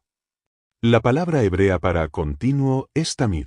Se refiere al ministerio diario e incesante de Cristo como nuestro sumo sacerdote en el santuario celestial. El verdadero evangelio enseña que solo hay un mediador entre Dios y los hombres, Jesucristo hombre. Primera a Timoteo capítulo 2, versículo 5. Si pecamos, miramos al cielo, confesamos directamente a Jesús, y Él aplica su sangre por nosotros. Es gratis. Es por fe. Pero el sistema papal echó por tierra esta verdad. ¿Cómo? Construyendo una barrera terrenal. En lugar de mirar al santuario celestial, se enseñó a la gente a mirar a un santuario terrenal, la catedral. En lugar de confesar al sumo sacerdote invisible, se les obligó a confesar a un sacerdote humano pecador. En lugar de confiar en el sacrificio único de la cruz, hecho una vez para siempre, se instauró el sacrificio de la misa, donde se pretende que Cristo es ofrecido una y otra vez de manera incruenta por manos humanas. El Comentario Bíblico Adventista, tomo 4, explica que al instaurar la confesión auricular y el poder sacerdotal para absolver pecados, el papado efectivamente quitó el tamid. El ministerio de Cristo fue oscurecido. La gente dejó de acudir a Jesús porque la Iglesia se puso en medio como una aduana indispensable. Se enseñó que no hay salvación fuera de la Iglesia romana, poniendo a la institución en el lugar del Salvador. Y cuando la salvación depende de una institución humana, se convierte inevitablemente en una mercancía. Aquí surge la doctrina de las indulgencias y el purgatorio, que son la máxima expresión de un evangelio sin ley y sin gracia real. Si la ley de Dios ha sido cambiada por la Iglesia, Entonces la Iglesia administra el pecado y su castigo. Se inventó el purgatorio, un lugar de tormento temporal para purgar pecados que la sangre de Cristo supuestamente no limpió del todo. Y para salir de allí, se necesitaban méritos humanos. Elena G. de White, en El conflicto de los siglos, en el capítulo La protesta de los príncipes, narra con dolor cómo se vendía la gracia de Dios por dinero.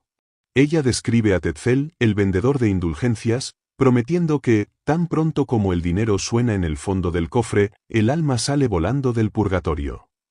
Ella escribe, se enseñaba a la gente que no solo podía alcanzar el perdón de sus pecados, sino también el de los pecados de los amigos difuntos, pagando cierta suma de dinero a la Iglesia. Así se llenaban las arcas de Roma y se sustentaba la magnificencia, el lujo y los vicios de los que pretendían ser representantes de aquel que no tenía donde recostar la cabeza.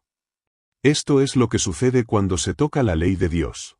La bestia de Daniel 7 no es solo un poder político opresor, es una falsificación espiritual. Presenta un camino de salvación basado en peregrinaciones, penitencias, flagelaciones, repetición de rezos y donaciones. Es el antiguo error de Caín, ofrecer el fruto del esfuerzo propio en lugar de la sangre del cordero. El ataque contra el sábado está en el corazón de esta teología de obras. El profeta Ezequiel, en el capítulo 20, versículo 12, dice, «Y les di también mis días de reposo, para que fuesen por señal entre mí y ellos, para que supiesen que yo soy Jehová que los santifico». El sábado es la señal de que Dios nos santifica. Es el día de la libertad. El cambio de los tiempos y la ley trajo consigo una esclavitud espiritual. Durante los 1260 años de supremacía papal, la Edad Oscura, la Biblia fue encadenada en lenguas desconocidas, latín, y la gente vivía aterrorizada por un Dios que parecía un tirano, al cual solo se podía apaciguar mediante la intercesión de santos y vírgenes y mediante el pago de sacramentos.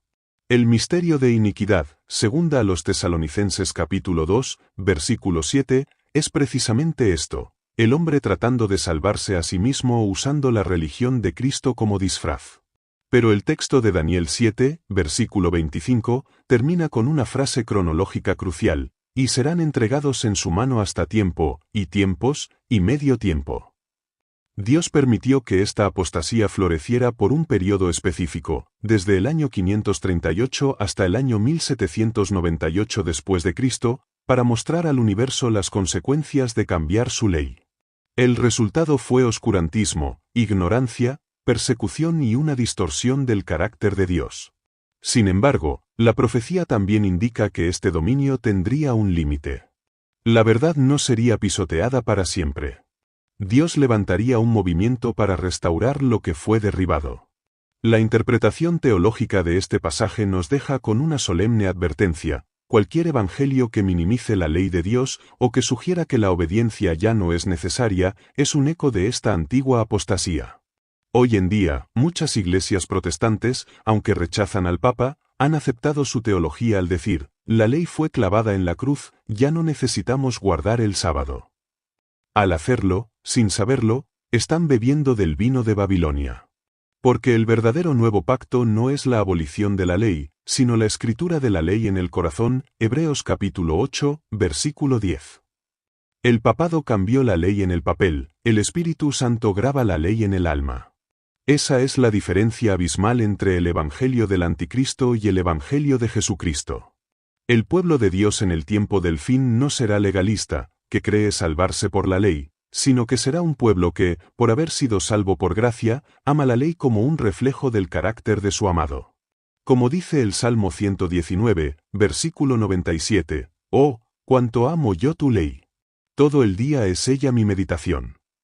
En el próximo bloque, veremos cómo el ataque del papado no se limitó a la teología, sino que se manifestó en una persecución física brutal contra aquellos que se atrevieron a defender la Biblia. Analizaremos la parte del versículo 25 que dice, «Y a los santos del Altísimo quebrantará». Veremos el costo de la fidelidad y cómo la sangre de los mártires se convirtió en semilla de verdad. La historia nos enseña una lección sombría. Cuando una institución religiosa reclama tener la autoridad de Dios pero abandona la ley de Dios, el resultado inevitable es la tiranía. La intolerancia es hija natural del dogma falso. Si yo creo que tengo el poder de cambiar los mandamientos del Creador y que mi iglesia es la única puerta de salvación, entonces cualquiera que disienta no es solo un teólogo equivocado, sino un peligro público que debe ser eliminado.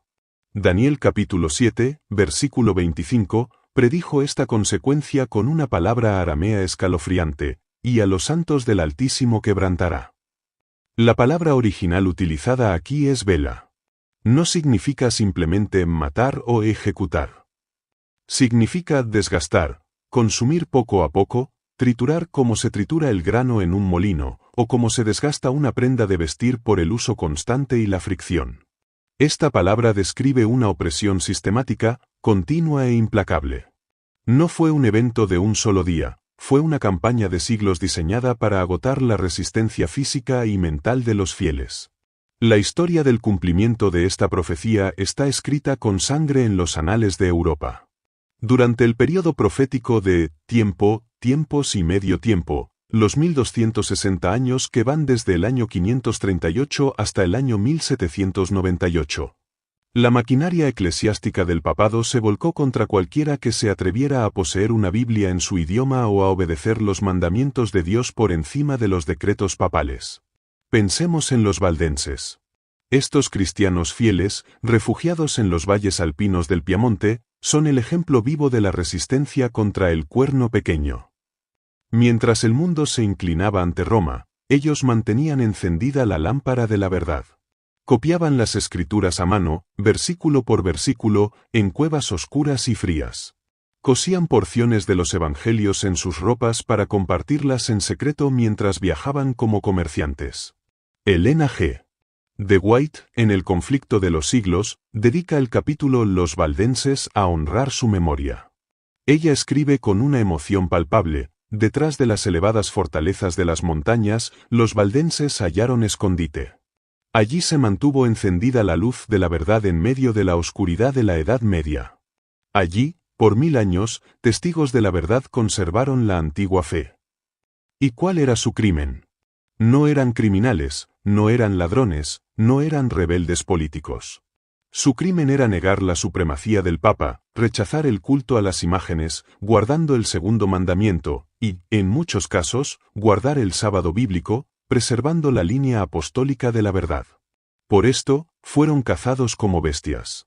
Se organizaron cruzadas contra ellos.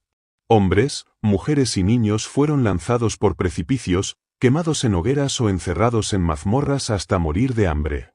El comentario bíblico adventista señala que la Inquisición, establecida oficialmente en el siglo XIII, fue la herramienta más sofisticada jamás creada para quebrantar la conciencia humana. No bastaba con matar al hereje, había que quebrarlo. Mediante torturas indecibles, diseñadas para infligir el máximo dolor sin causar la muerte inmediata, buscaban que el acusado renunciara a su fe. Era una guerra contra la mente. Se cumplió al pie de la letra la profecía de Jesús en Juan capítulo 16, versículo 2. Y aún viene la hora cuando cualquiera que os mate, pensará que rinde servicio a Dios.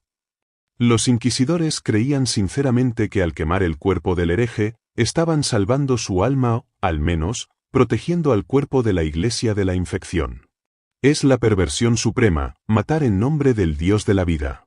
Pero el verbo vela, desgastar, también implica una resistencia obstinada. Si el objetivo era exterminarlos, la profecía indica que no lo lograron del todo. Los santos fueron desgastados, pero no aniquilados. Apocalipsis capítulo 12, versículo 6, nos da la contraparte de esta historia. Y la mujer, la iglesia verdadera, huyó al desierto, donde tiene lugar preparado por Dios, para que allí la sustenten por 1260 días. Dios tenía un lugar preparado. Las montañas, las cuevas y los bosques densos sirvieron de asilo para la Biblia. La teología de la persecución nos enseña una verdad incómoda para el cristianismo moderno de la prosperidad: la fidelidad cuesta. La verdad no es barata. La Biblia que tienes hoy en tu mano, traducida a tu idioma, llegó a ti porque alguien fue quemado en la hoguera por traducirla, como William Tyndale, o por distribuirla. El ataque del papado no fue solo físico, fue una guerra de desprestigio. A los santos se les llamó herejes, brujos, enemigos del orden público. Se les acusó de las peores inmoralidades para justificar su eliminación ante el pueblo. Elena de White señala que esta es una táctica maestra de Satanás, cubrir a los hijos de Dios con pieles de animales feroces para que sean atacados, es decir, distorsionar su carácter y sus creencias ante la opinión pública. Sin embargo, la profecía de Daniel 7 tenía un límite temporal. El versículo 25 dice, hasta tiempo, y tiempos, y medio tiempo. La precisión de Dios es asombrosa. El poder político-religioso del papado comenzó su supremacía incuestionable en el año 538, cuando el emperador Justiniano decretó al obispo de Roma como cabeza de todas las santas iglesias y las armas imperiales eliminaron a los ostrogodos arrianos. Si sumamos 1260 años a esa fecha, llegamos exactamente al año 1798. ¿Qué sucedió en 1798? En plena Revolución Francesa, el general Berthier, bajo las órdenes de Napoleón Bonaparte, entró en Roma, apresó al Papa Pío VI y declaró el fin del poder temporal del papado. El Papa murió en el exilio. La bestia recibió una herida mortal. Apocalipsis capítulo 13, versículo 3. El período de persecución oficial terminó. Los santos dejaron de ser entregados en su mano. Este cumplimiento histórico es el sello de garantía de la interpretación adventista. Ningún otro sistema cumple con las coordenadas de tiempo, 1260 años, lugar, Roma/Europa Occidental, y carácter, blasfemia y cambio de ley. Pero, hermanos, al mirar estas historias de horror y heroísmo, surge la aplicación espiritual para nosotros hoy. No vivimos bajo la Inquisición medieval. Nadie nos lleva a la hoguera por tener una Biblia. Pero el espíritu de intolerancia sigue vivo. Y la profecía advierte que la herida mortal sería sanada. El principio de quebrantar a los santos toma formas más sutiles en nuestra era. Hoy, el desgaste es psicológico y social. Aquellos que deciden guardar la ley de Dios completa, incluido el sábado, a menudo enfrentan el ridículo, la discriminación laboral, problemas académicos o el rechazo familiar. Se nos llama legalistas, sectarios o fanáticos por no seguir la corriente ecuménica que busca unir a todos bajo una fe común que ignora los mandamientos. Elena de White nos advierte en Joyas de los Testimonios que la historia se repetirá. Ella dice, la Iglesia romana presenta hoy frente al mundo una frente serena, cubriendo de justificaciones el registro de sus horribles crueldades. Se ha retractado de sus principios cristianos, pero no de su pretensión de infalibilidad ni de su derecho a perseguir. La lección de los valdenses y los reformadores es que la conciencia cautiva a la palabra de Dios es invencible. Ellos prefirieron morir antes que pecar. Entendieron que la obediencia a Dios es la forma más alta de libertad. ¿Estamos nosotros, en nuestra comodidad moderna, hechos de ese mismo material? ¿Respetamos la Biblia lo suficiente como para obedecerla cuando va en contra de nuestra conveniencia económica o social? El Cuerno Pequeño intentó cambiar los tiempos y la ley para cortar la conexión entre el hombre y su Creador. Intentó quebrantar a los santos para silenciar el testimonio de la verdad. Pero fracasó. La Biblia sobrevivió. La ley de Dios sigue vigente. Y hoy, tú y yo somos los herederos de esa resistencia. Hemos viajado a través de siglos de historia, escuchando el estruendo de los ejércitos romanos y el crujir de las hogueras medievales. Pero ahora, al llegar al siglo XXI, nos encontramos con un fenómeno desconcertante, el silencio. Ya no hay guerras religiosas abiertas en Occidente. Ya no hay anatemas públicos lanzados desde los balcones del Vaticano contra los reyes. Vivimos en la era de la tolerancia, del diálogo interreligioso y de la diplomacia global. Y es precisamente aquí, en medio de esta calma aparente, donde la profecía de Daniel 7 cobra una vigencia aterradora. El versículo 25 de Daniel 7 predijo un dominio de 1260 años, que terminó con la herida mortal en 1798. Parecía que el Cuerno Pequeño había sido desactivado para siempre. Sin embargo, el apóstol Juan, en Apocalipsis capítulo 13, versículo 3, añade un detalle que Daniel no vio explícitamente: vi una de sus cabezas como herida de muerte, pero su herida mortal fue sanada, y se maravilló toda la tierra en pos de la bestia. Estamos viviendo, amigos míos, en el tiempo de la curación de la herida. Y el síntoma más claro de esta curación no es militar, sino teológico y social, el fin de la protesta. Durante siglos, las iglesias protestantes, luteranos, calvinistas, metodistas, bautistas, identificaron unánimemente al papado como el sistema del anticristo o el hombre de pecado. Sabían que la ley de Dios había sido atacada. Sabían que la salvación por gracia estaba en peligro. Pero hoy, ese conocimiento se ha evaporado. Hoy, la tendencia dominante es el ecumenismo. I don't blame you for living this wish had been enough for you to stay.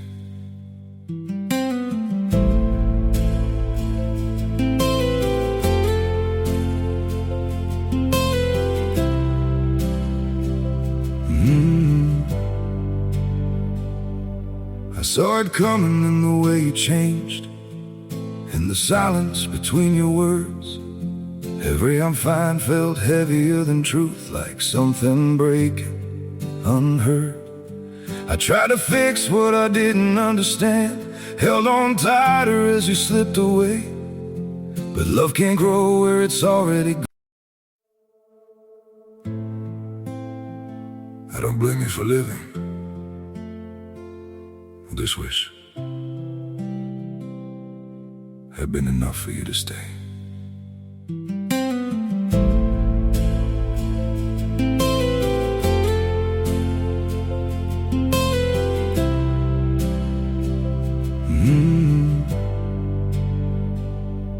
I saw it coming in the way you changed, in the silence between your words. Every I'm fine felt heavier than truth, like something breaking, unheard. I tried to fix what I didn't understand, held on tighter as you slipped away. But love can't grow where it's already gone. I don't blame you for living this wish had been enough for you to stay.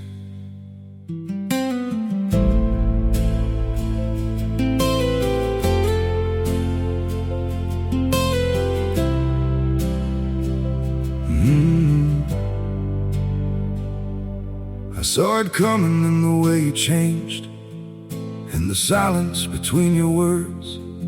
Every I'm fine felt heavier than truth, like something breaking, unheard. Bajo el lema de que todos sean uno, se está construyendo una unidad basada en el compromiso y no en la verdad bíblica.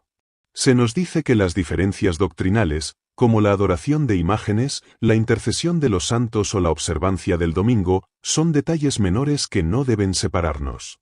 Se nos invita a dejar de lado la teología divisiva, es decir, la ley de Dios, para centrarnos en causas sociales comunes, la paz mundial, el cambio climático y la lucha contra la pobreza. El comentario bíblico adventista advierte que este movimiento de unión no es un retorno a la Biblia, sino una capitulación ante Roma. Si las iglesias protestantes ya no protestan contra la alteración de la ley de Dios, dejan de ser protestantes. Se convierten en lo que Apocalipsis llama las hijas de Babilonia. Elena G.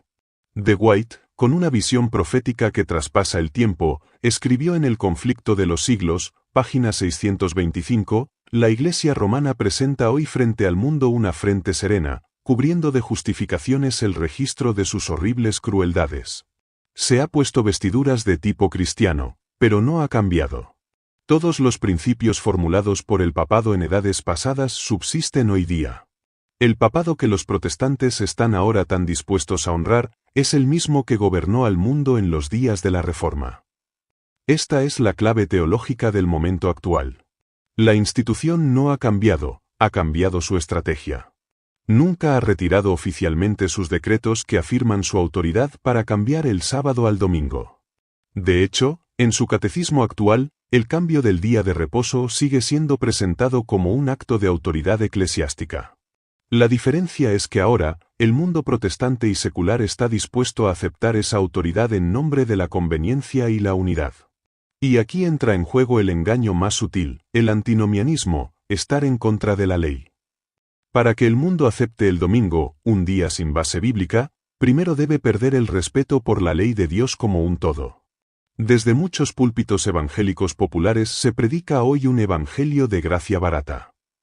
Se enseña que la ley fue clavada en la cruz, que los 10 mandamientos son para los judíos y que el cristiano moderno solo necesita amar. Esta teología es música para los oídos del cuerno pequeño.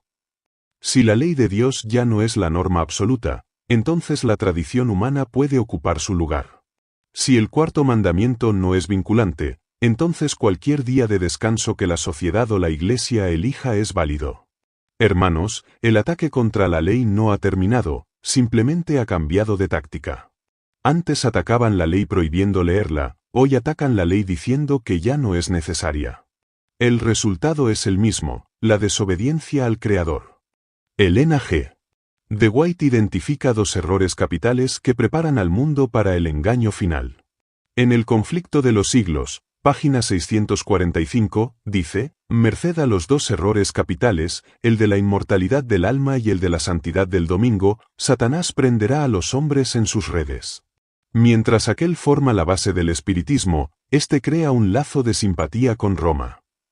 Analicemos esta conexión. La creencia en la inmortalidad natural del alma, que los muertos no mueren realmente, es la base del paganismo y permite la entrada de milagros falsos y apariciones de espíritus. La creencia en la santidad del domingo es la marca de autoridad de la tradición romana. Cuando el protestantismo de Estados Unidos, la bestia que sube de la tierra en Apocalipsis 13, una estas 2 cosas, espiritismo y domingo, se formará la imagen de la bestia. Estamos viendo cómo se prepara el escenario. Los líderes mundiales, tanto políticos como religiosos, están clamando por un descanso común para salvar al planeta y a la familia. El domingo se está presentando no como una imposición religiosa dogmática, sino como una solución socioecológica racional.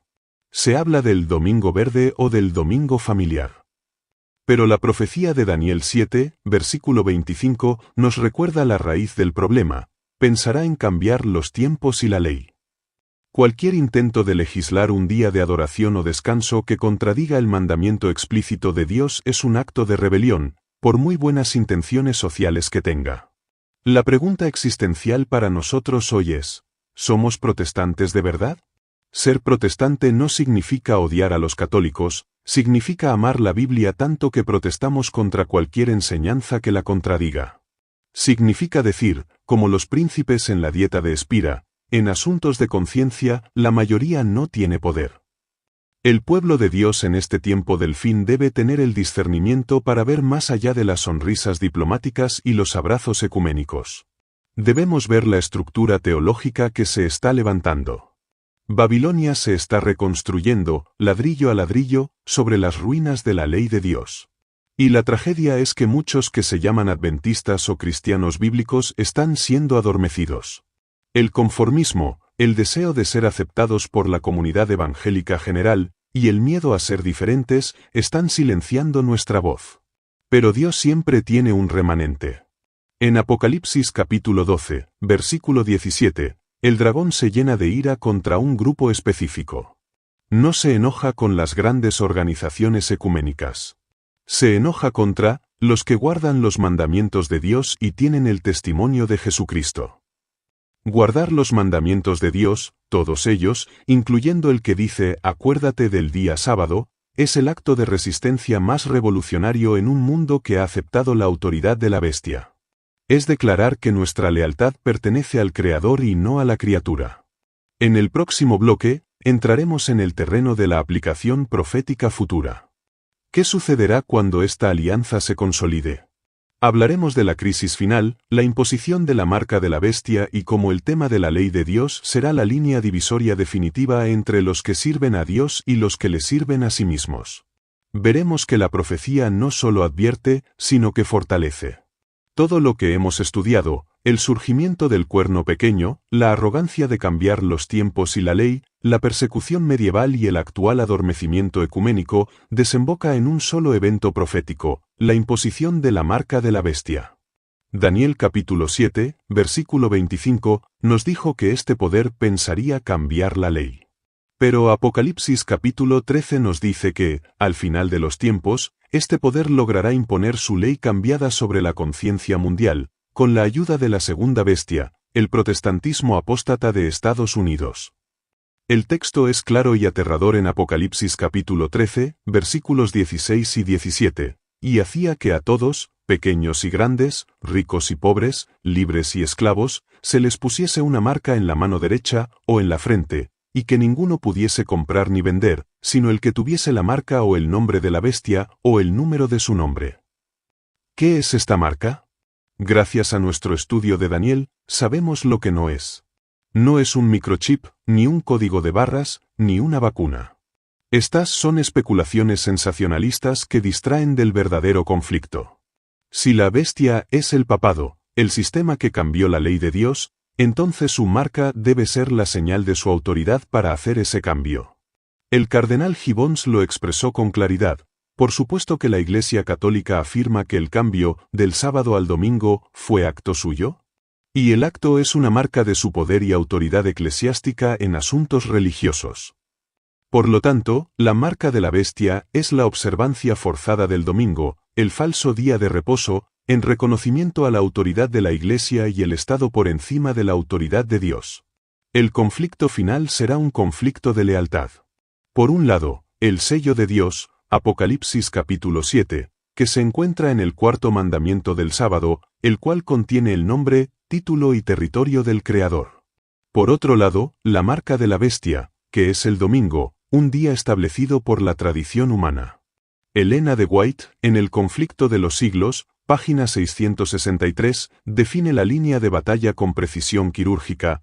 El sábado será la gran piedra de toque de la lealtad, pues es el punto de la verdad especialmente controvertido. Cuando esta piedra de toque les sea aplicada a los hombres, entonces se trazará la línea de demarcación entre los que sirven a Dios y los que no le sirven. Noten la frase piedra de toque. Es el examen final.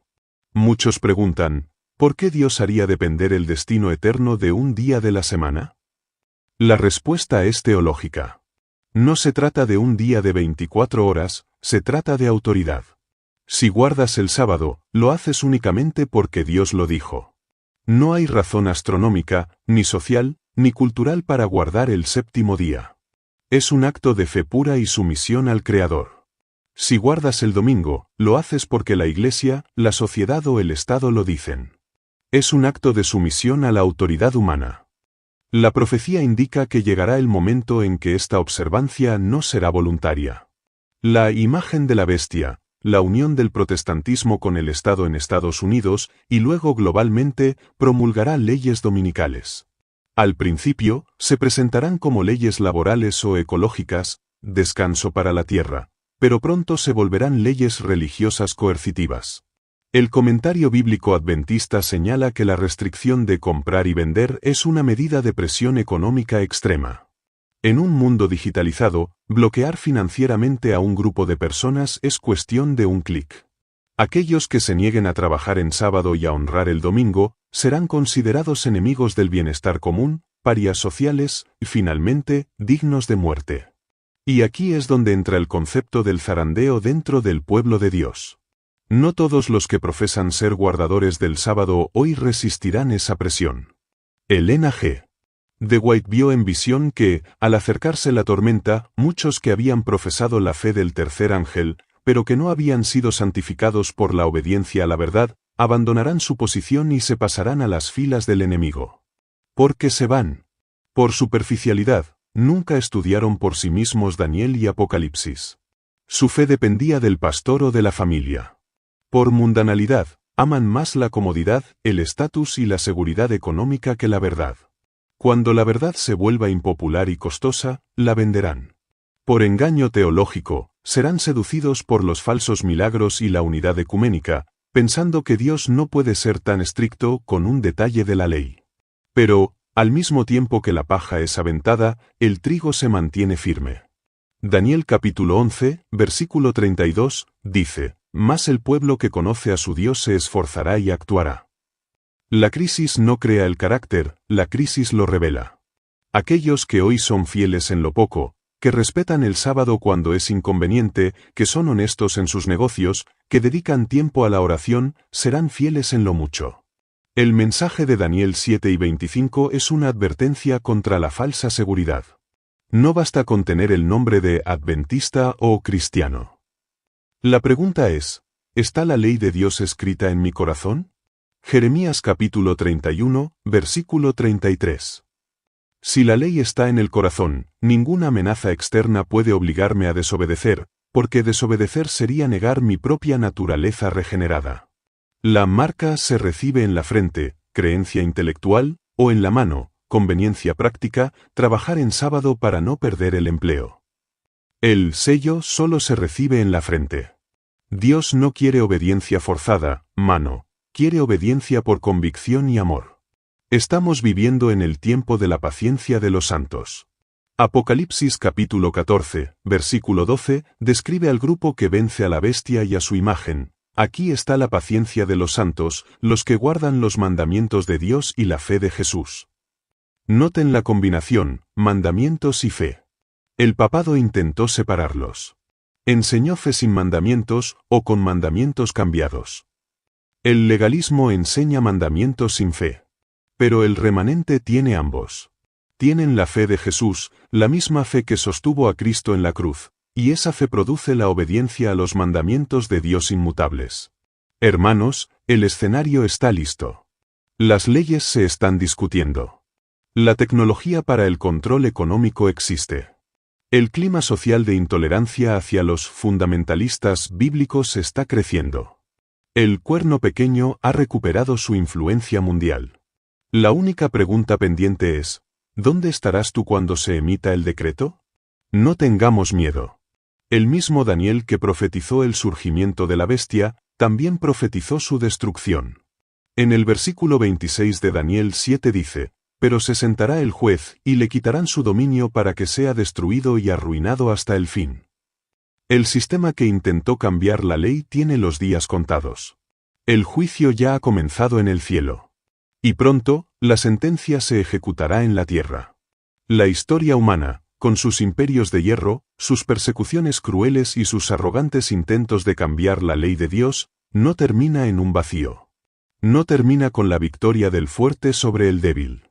Daniel capítulo 7 no se cierra con la imagen del cuerno pequeño blasfemando, se cierra con la imagen más gloriosa y reconfortante de toda la profecía bíblica, la sesión del Tribunal Supremo del Universo. Daniel capítulo 7, versículos 26 y 27, declara, pero se sentará el juez, y le quitarán su dominio para que sea destruido y arruinado hasta el fin, y que el reino, y el dominio y la majestad de los reinos debajo de todo el cielo, sea dado al pueblo de los santos del Altísimo, cuyo reino es reino eterno. Y todos los dominios le servirán y obedecerán. ¡Qué cambio de escenario! Durante milenios, los santos parecieron ser los perdedores.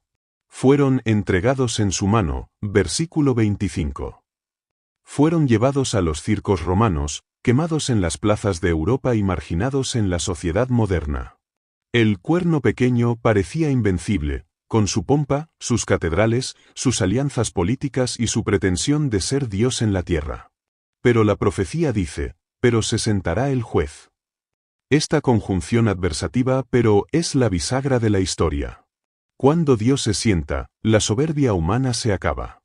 El juicio investigador, que comenzó en el año 1844, según la profecía de Daniel 8, versículo 14, tiene un doble propósito, vindicar a los santos y condenar al sistema apóstata. El comentario bíblico adventista resalta que el verbo quitarán en el versículo 26 es judicial. No es una revolución armada, es una sentencia legal. El universo entero, los ángeles no caídos y los habitantes de otros mundos, han observado la evidencia. Han visto cómo este poder manipuló la ley, cómo persiguió a los inocentes y cómo vendió la gracia por dinero. Y el veredicto unánime del cielo es, culpable. El sistema que intentó cambiar los tiempos y la ley será destruido y arruinado hasta el fin. No quedará rastro de su teología, ni de su liturgia, ni de su autoridad usurpada. La bestia será lanzada al lago de fuego, como confirma Apocalipsis capítulo 19, versículo 20. La falsificación tiene fecha de caducidad, la verdad es eterna. Pero, hermanos, lo más hermoso no es la destrucción del mal, sino la restitución del bien. El versículo 27 dice que el reino será dado al pueblo de los santos del Altísimo. Noten la ironía divina. Los que fueron quebrantados, versículo 25, ahora son los gobernantes. Los que fueron despojados de sus bienes terrenales por la Inquisición, ahora heredan el reino y el dominio y la majestad. ¿Y cuál es la base de este reino eterno? Es la misma ley que el enemigo intentó destruir. En la tierra nueva, la ley de Dios ya no estará escrita en tablas de piedra, ni será motivo de debate teológico. Estará escrita en la mente de cada habitante redimido. La obediencia será tan natural como la respiración. Y aquí hay una vindicación específica para el cuarto mandamiento.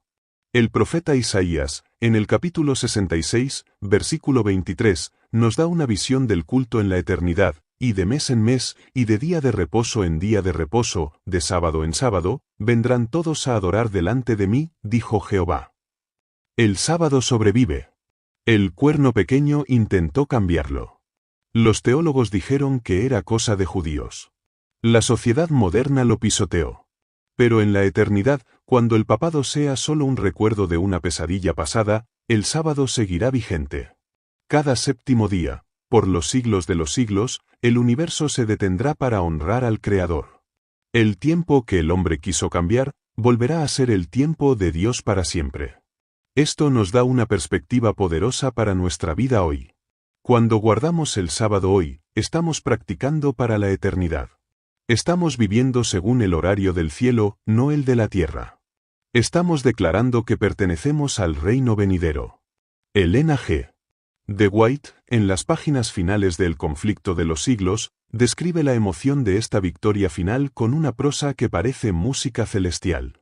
Ella escribe: el gran conflicto ha terminado. Ya no hay más pecado ni pecadores. Todo el universo está purificado. La misma pulsación de armonía y de gozo late en toda la creación. Desde el átomo más imperceptible hasta el mundo más vasto, todas las cosas, animadas e inanimadas, declaran en su belleza sin mácula y en júbilo perfecto, que Dios es amor. Hermanos, la profecía de Daniel 7 y 25 fue dada para advertirnos, sí, pero sobre todo para asegurarnos. Dios sabía que viviríamos en tiempos de confusión. Sabía que veríamos a la mentira vestida de verdad. Sabía que seríamos tentados a pensar que la fidelidad no vale la pena. Por eso nos mostró el final de la película. El cuerno pequeño pierde. Los santos ganan. La ley de Dios triunfa. La tradición humana perece. Por lo tanto, la aplicación final para ti, amigo que escuchas en Alerta Profética, es un llamado a la persistencia. No te desanimes si eres parte de una minoría. La verdad nunca ha sido un concurso de popularidad. No te asustes si ves que las leyes cambian y la libertad se restringe. Daniel vio todo esto, sin embargo, vio al anciano de días en control absoluto. Tu seguridad no está en esconderte, sino en anclarte. Anclate en la Biblia. Léela como si tu vida dependiera de ella, porque así es. Anclate en el espíritu de profecía. Usa estos escritos inspirados para detectar los engaños sutiles del enemigo y para fortalecer tu carácter.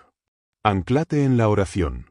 Mantén abierta la línea con el santuario celestial, donde Jesús, tu verdadero sumo sacerdote, está a punto de terminar su obra y venir a buscarte.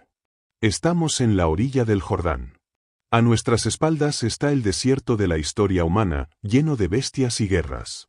Frente a nosotros está la tierra prometida. No es momento de volver atrás. No es momento de negociar nuestra identidad. No es momento de aceptar marcas en la mano ni en la frente para poder comprar y vender por unos pocos años más. Vale la pena perderlo todo en este mundo para ganar el reino que no será jamás destruido. Daniel capítulo 2, versículo 44. Vale la pena ser llamado hereje o legalista por un tiempo, para ser llamado hijo de Dios por la eternidad. El mensaje del tercer ángel de Apocalipsis capítulo 14 está volando hoy. Es la última invitación. Es el llamado a salir de Babilonia, a rechazar la marca de la bestia y a abrazar la paciencia de los santos. Tú eres parte de este movimiento profético. Tu vida tiene un propósito cósmico. Levanta tu cabeza. El juez se ha sentado. La sentencia a favor de los santos está siendo firmada. Y muy pronto, veremos venir en las nubes del cielo no a una bestia espantosa, sino al Hijo del Hombre, hermoso, glorioso y victorioso, para llevarnos a casa. Que Dios te dé la fuerza para mantenerte firme, para que cuando Él venga, te encuentre guardando sus mandamientos y confiando en su gracia. Maranata. El Señor viene. Amén.